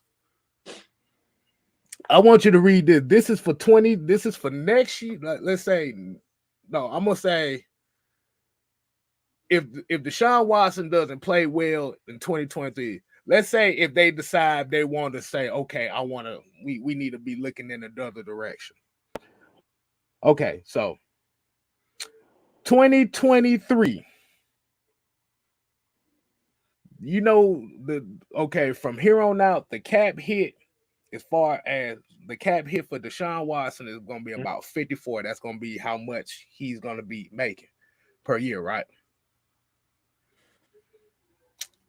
Y'all want to hear these dead cap numbers if they decide to try to move on from them?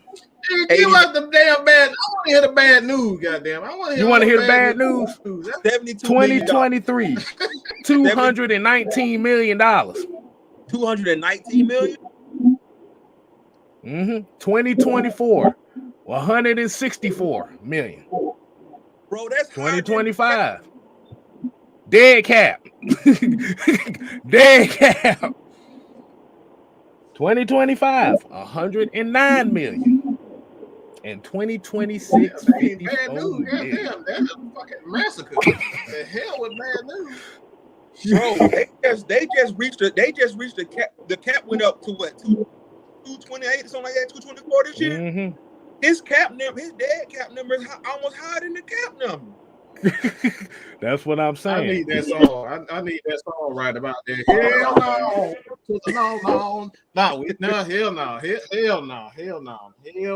no.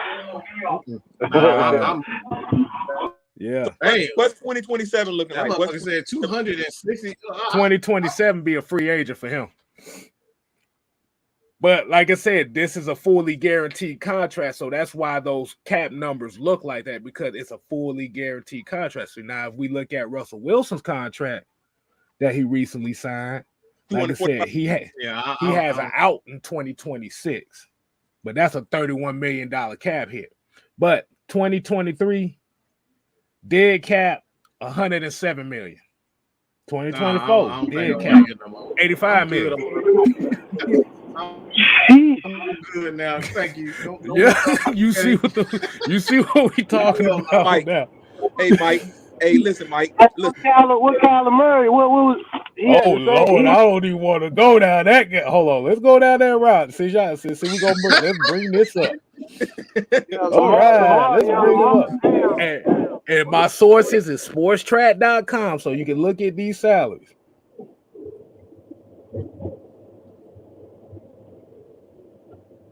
Ooh, it's a little bit better. He would have a dead cap hit. He would have this year's dead cap hit is $97 million. Next year is 81 million. 2025 is 33. It doesn't get manageable until 2026. Bro, Mike, K Styles, 85. If you got a $97 million, write it down, $97 million and dead cap. Think about that, right? The Falcons can use that. It's only 90 million. Listen. The Falcons can use $97 million to bring in free agents. If they had that kind of money to bring in free agents on defense to boost their defense and pay those people separately through that night, you pay. That's a dead cap hit for one person. Hold on. So Mike, tell me something, Mike. So does that mean that Justin Herbert about to get paid too? Boy, Joe Burrow about to get paid more than that. Hold on, wait a minute. Hold on. I'm glad you said that. Let's look at Josh Allen as we look at it. Cause you know, you got some smart asses like, why he looking at the black man contract? Why he look at the white man contract? Let's look at the white man contract, shall we? If they give Josh Allen $260 million contract, fully guaranteed, they in trouble. He got $150 million guaranteed. So, like I said, his cap numbers is a little bit better. See, and that's the problem. It's the guarantees. That's the difference. See, with Deshaun Watson, it's all guaranteed. So those cap numbers hit like hell.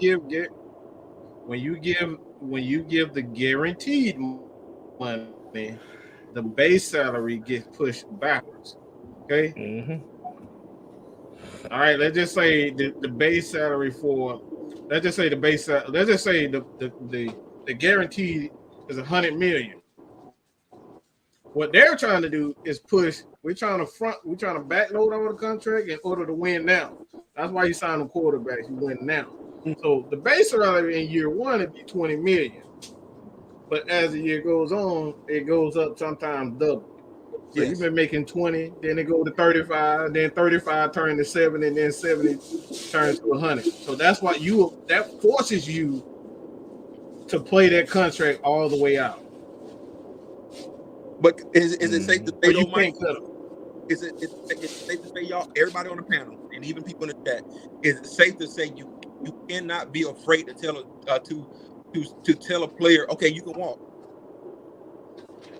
I'm not. Well, you're gonna have to. Yeah, I'm not gonna give you a $300 million. I'm not gonna give you a $300 contract and $200 guaranteed. You can just walk. Mm-hmm. Bye.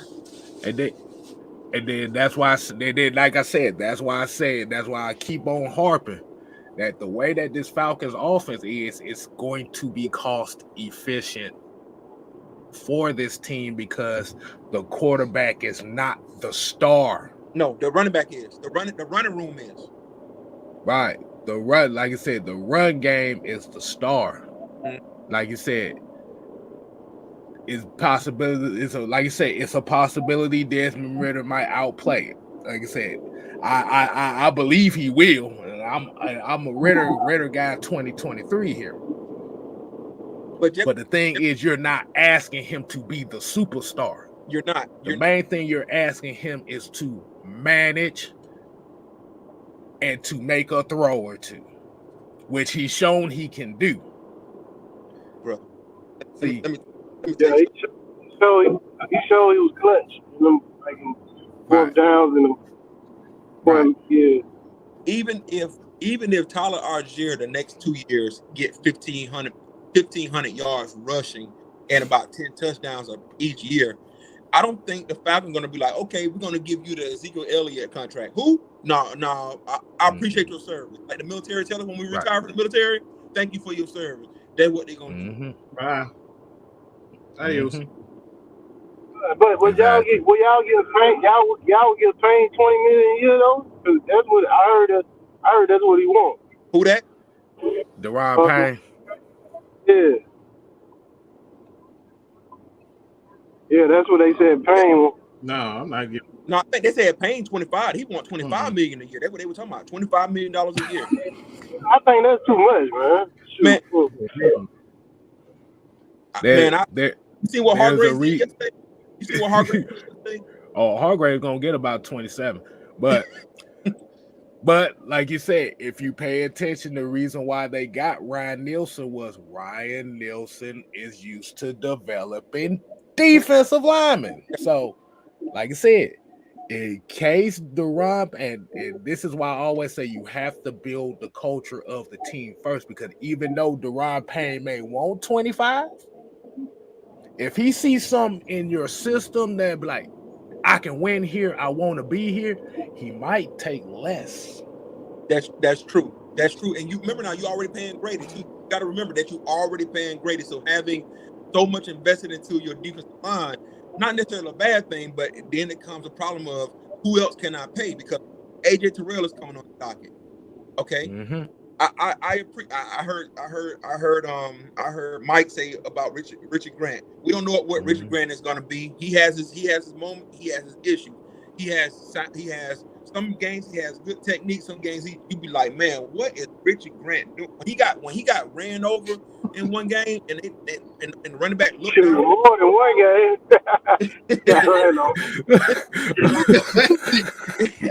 It could have been no worse than DeMonte KZ getting ran over by Zeke Elliott. Can't nobody top that shit. I ain't never seen a man get ran over and slide back 9 yards. I ain't. But my thing is, you have to get ran over all day. Deion Jones, all of it. Yeah, but you gotta look at the body of a work, man. Look, I'm all about it. I look at players, especially the players that's coming out of into the draft. So my first kid, I'll let you go. I know y'all want to. So the first thing is, when I look at college football players, right? Let's say for instance, people were looking at Tyree Wilson. The first 2 years in Tyree Wilson's career, he had 1.5 sack, and then he went up to 4.5 sack, and then he went up to 13, and then he went up to 14, right? Are you getting better? Because when you look at Miles Murphy, it's like this. It's like this. So are you looking at the totality of a player's body of work? Stop just looking at their one season and going, oh, well, they had a great one season. Let me go ahead and pick them at this pick. No, I like looking at a player's body of work. I like. Oh, you just brought back a bad memory. Because that's the same thing they did with Jamal Anderson. Yeah, what I'm saying, Jamal Anderson. That's what I'm saying, because you're going to get another Jamal Anderson. If you do that for one great year, then you're going to more likely, more times than not, get a Jamal Anderson. Pat McKinley had a 10 sack season, and we're like, oh, let's go get Pat McKinley. And you see what he turned into. Is y'all a fan of trading up for Anderson or the guy from Georgia? But listen, it'll only be good to trade up if you had the team already built. If you missing that one piece and you felt like you was comfortable trading up, then you trade up. The Falcons right now, they're in need of talent and depth. That's the biggest thing K-Styles is always talking about. I think they're more important. Like, we need some rotation. Like we really can have no rotation this season. When I see Grady Jarrett play 90% of the football game, and I be like, okay, who's coming in here spelling him? And you tell me, Dula Anderson. You who? Anthony Rush? You Dalton? That's what you tell me coming in to replace him right now. Because as you see when they're on the field, we get the Suki Hana, Amber Rose, slut walk defense. when you see that, and that's what happened when Grady Jarrett go out the game, teams go, okay, what he just was, we're gonna run right there, and you see what happened. It's like we're so top heavy with talent.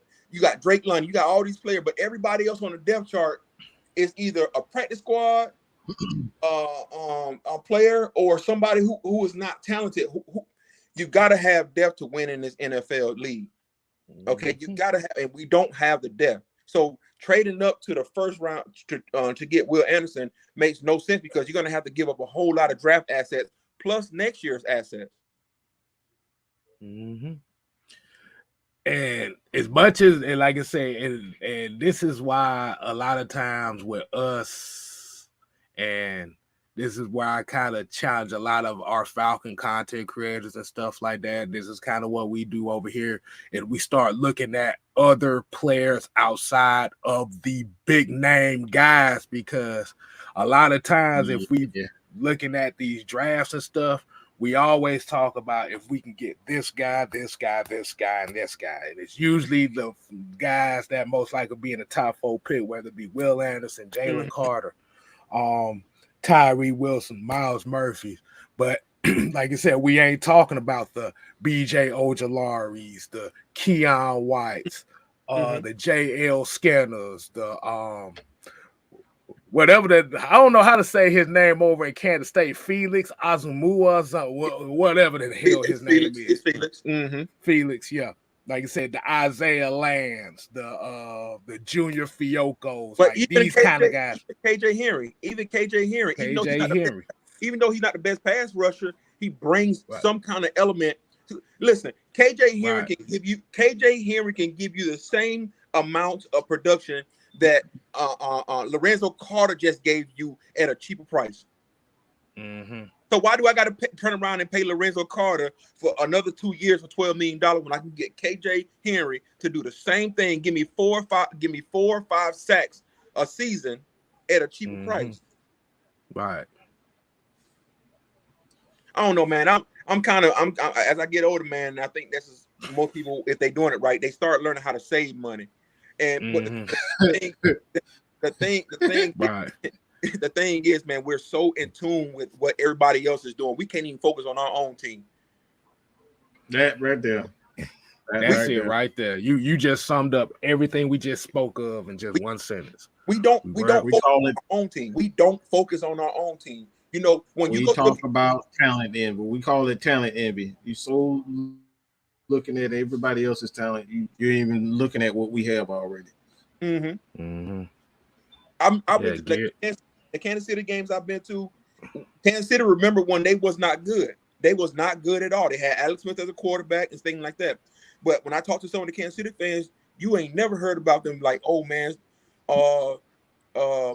we remember when we had a bad defensive line or whatever, or even this year when their run defense was garbage, and you could tell their run defense was real garbage. They wasn't out there, but they wasn't out there talking about some, man, I wish I had Trey Hendrickson from the Bengals or TJ Watt from the.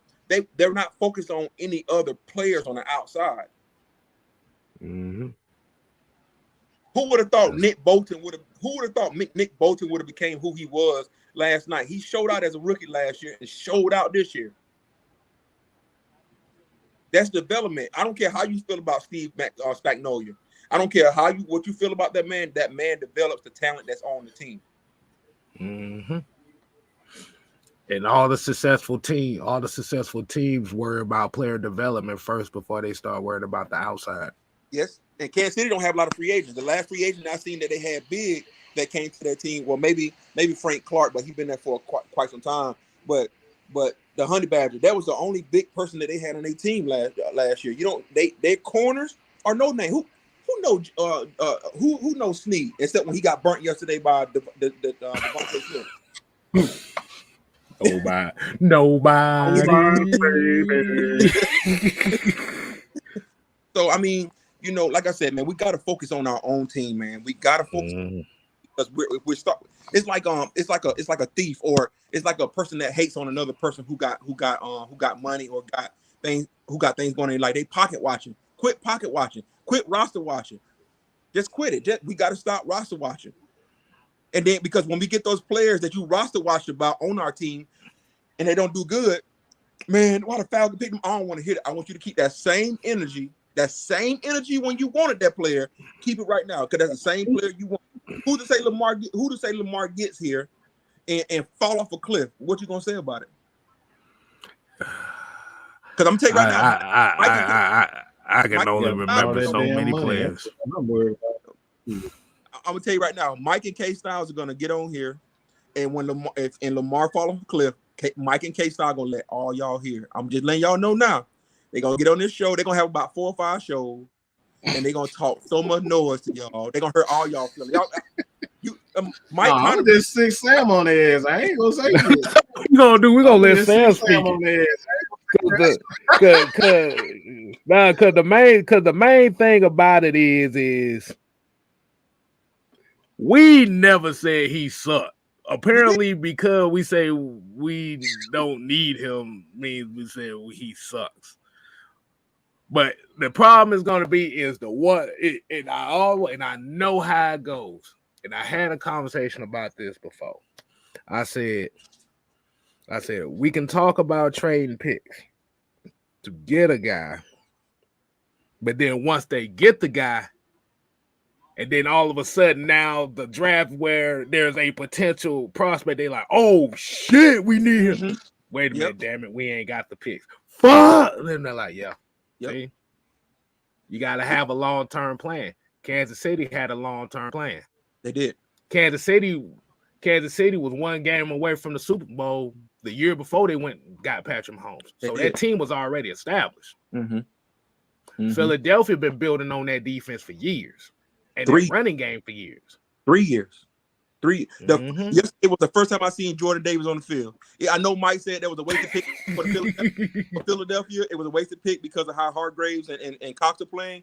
But that was the first time I see him on the field, and they didn't even need him to establish what they were trying to establish yesterday. You know, and Kawel said, "What about when Lamar wins? If he wins, he wins." Like I said, at the end of the day, logo first. Hold on.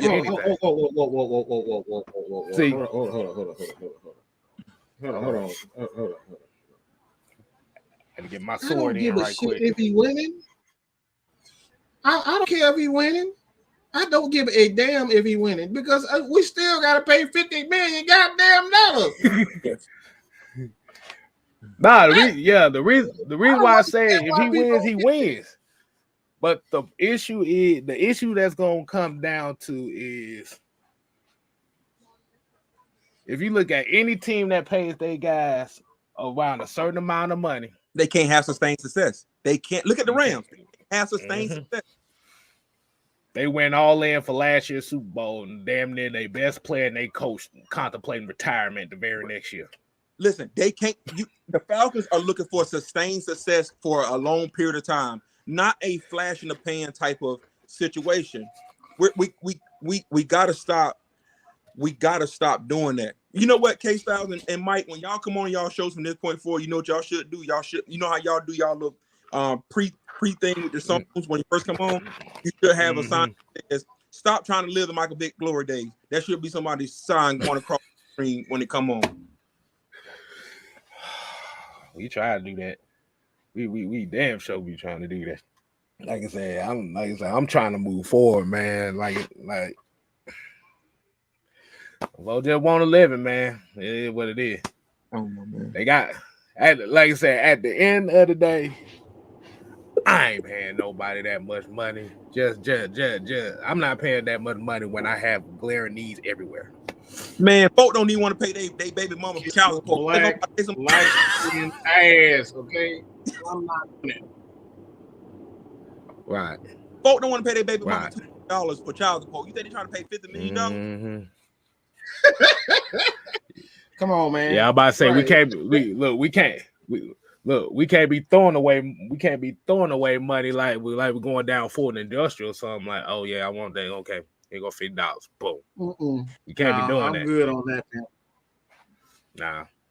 Yeah, because the Eagles went all out this year. They didn't win the Super Bowl. They hold the starting defensive line as free agents, and they got 3 secondary players that's free agents. So they got so that half of that defense about to be gone. Bradbury's gone. CJ Johnson is gone. Fletcher Cox a free agent. Hargraves. Brandon Graham is a free agent. I mean, come on, man. And Dominican Sue gonna be a free agent. And then they gotta make some decisions too, because this is gonna be the last year they're gonna find out if they're gonna pay Jalen Hurts. Exactly. I don't know, man. I look at things big picture. You know, everybody, you know, there's some GMs out there who are small picture type GMs.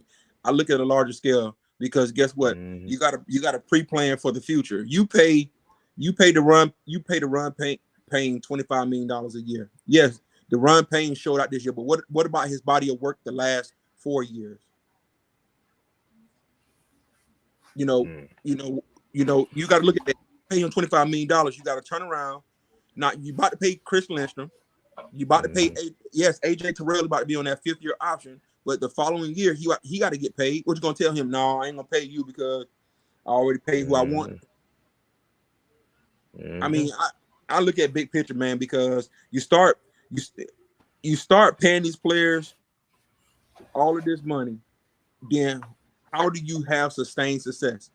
You know, Thomas Dimitroff was still here. He would have paid Jalen. He would have been paid Jalen Hawkins right now $47 million, 3 years. Right. But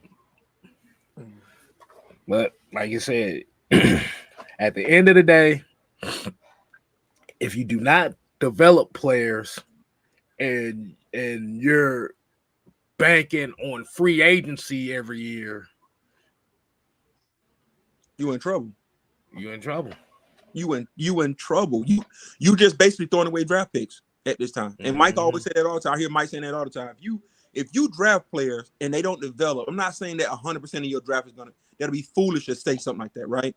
But at least 4 of those 7 draft picks, if you got seven overall 7 picks, at least 3 to 4 of those draft picks should develop into something that can be usable on your team. If you're out there, if none of that happens on your football team, then you're out there just throwing away draft picks. Exactly. But let's go ahead and wind it down for the night, man. Definitely a good conversation, man, because there's a lot of things that we definitely need to talk about as far as this offseason. That's actually a good way to kick the week off. So, we appreciate you, Jarvis. We appreciate Beasley coming on. Beasley, appreciate you.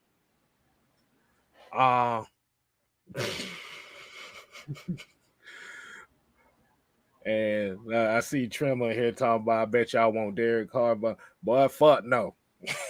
I don't want no. Look. If I'm gonna pay $40 million for a quarterback, it's gonna be $40 million for a quarterback that I done developed. Yes, not nobody else stuff, and don't bring in Aaron Rodgers. Aaron Rodgers could go sniff glue for all I care. I don't want none of that neither. I don't need all that attitude. Derek Carr got attitude. Aaron Rodgers, all these quarterbacks who making 40, 35 plus million got little attitudes like little bitches. So hell no, I don't want that one. I don't want none of these high paid ass quarterbacks. Only one that ain't acting like a little damn diva is Matt Ryan. and guess what? But Coach got to pay him. I'll leave it at this. Case, listen, everybody on the panel, listen. K-Styles, Mike, and Noah. Y'all better start listening to these guys, man, because they've been saying this stuff for years. Especially Noah, because he does a lot more. He does a lot of breakdown online when he does his shows. You need to start listening to these guys because guess what? It's starting to make more sense than not. At the time when everybody got their own opinion. Maybe we don't always agree with what Mike and K-Styles and Noah always say, but at the time you be like, man, you know what? That kind of made sense because more times than not, y'all already did all the research before even putting it out on the stream. It ain't like y'all out here blindly just putting it out on the stream. And then guess what? That stuff start coming to fruition and be like, man, Mike, you were right. No, I was wrong, remember? You said I was wrong. Man, you were right though, bro. No, I want you to have that. I want you to have that. I like singing. It's okay. I like singing. Oh, yeah, we got songs for days. We got songs for days for that ass. But like I said, at the end of the day, like I said, a lot of people are not going to really listen to what we say. There's a good portion of people that's not going to listen to what we say because we don't feed into their fantasies. And I'm all for that because at the end of the day, we always say with these shows, we are not for everybody. I'm going to give you stats, facts, the truth. Like I said, at the end of the day, hey, man, you either you could disagree, you could agree or disagree. But I love to have the conversation and figure out why you disagree or why your point might make a little bit more sense than mine and vice versa. Yeah. And shoot, I love these conversations, bro. Yeah. Hey, Mike, I'm gonna leave you with this before I log off. My brother, I love you, man. I do. I love K Styles too. But Mike, my brother, you gotta stop beefing with these folks on the camera, man. They gonna pull up with their stick on you riding around Atlanta. They gonna come to Tucker. You better stop. I got a goon. Let them pull up. I got a goon, and they done seen them on live on camera. I'm just saying. Let them pull up. We got the goon. We got the goons ready. Okay. Here's the problem. Here's the problem when we talk about Mike beefing with a lot of folks and stuff like that. It's not even beef. It's not even, I wouldn't even necessarily call it beef.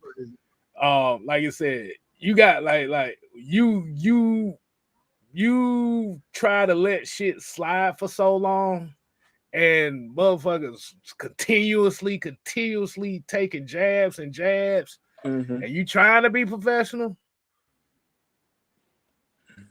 No, eventually you gonna strike back. I thought Mike.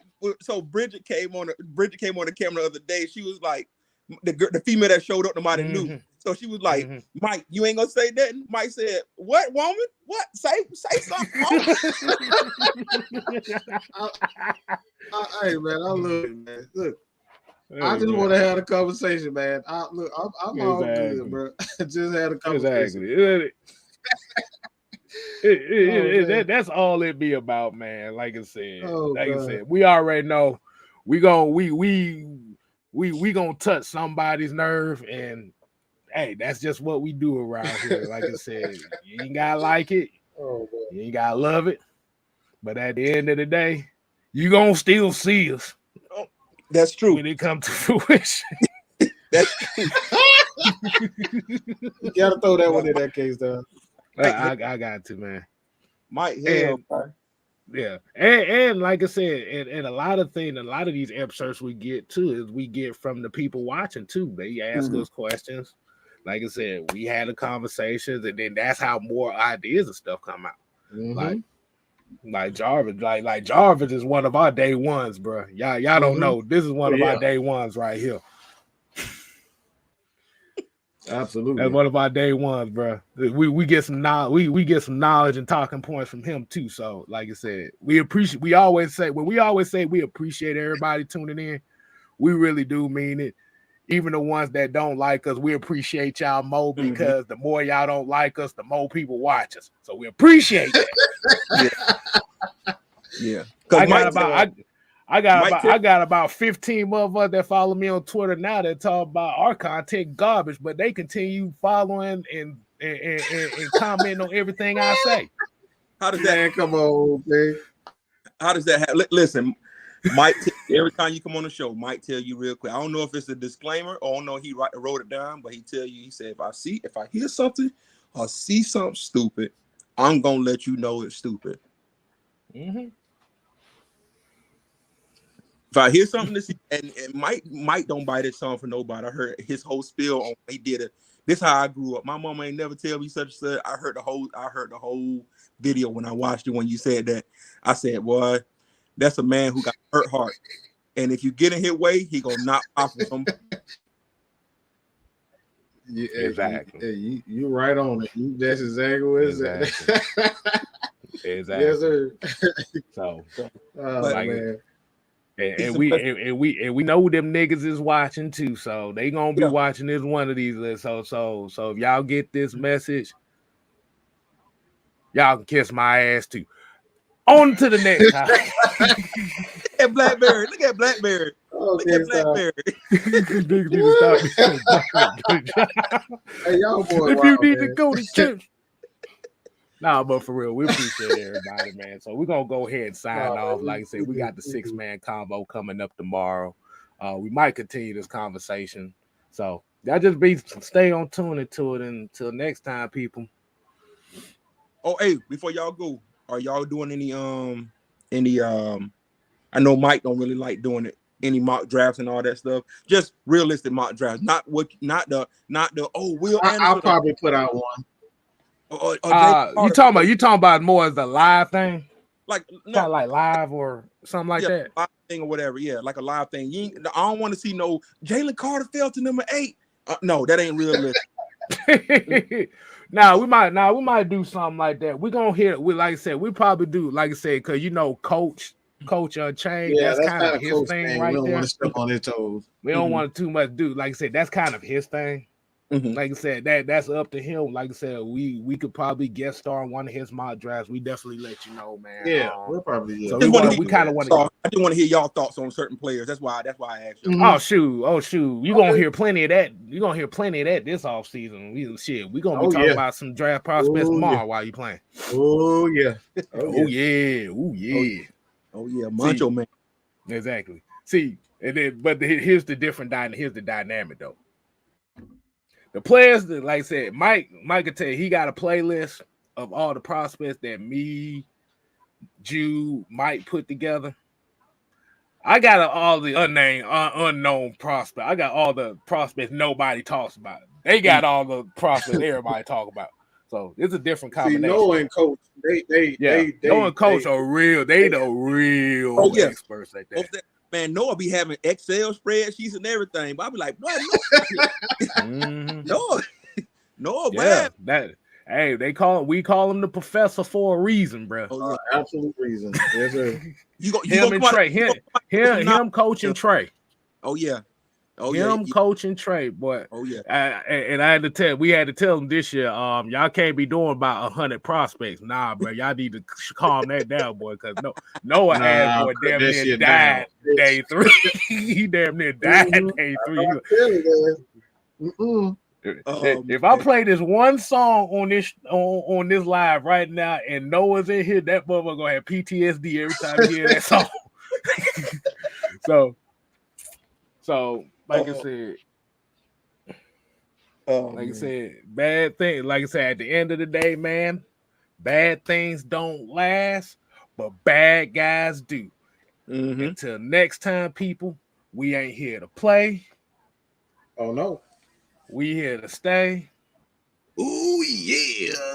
You ain't gotta go home, but you gotta get the hell up out of here. Deuces. Y'all wild, man. Y'all so good. God damn.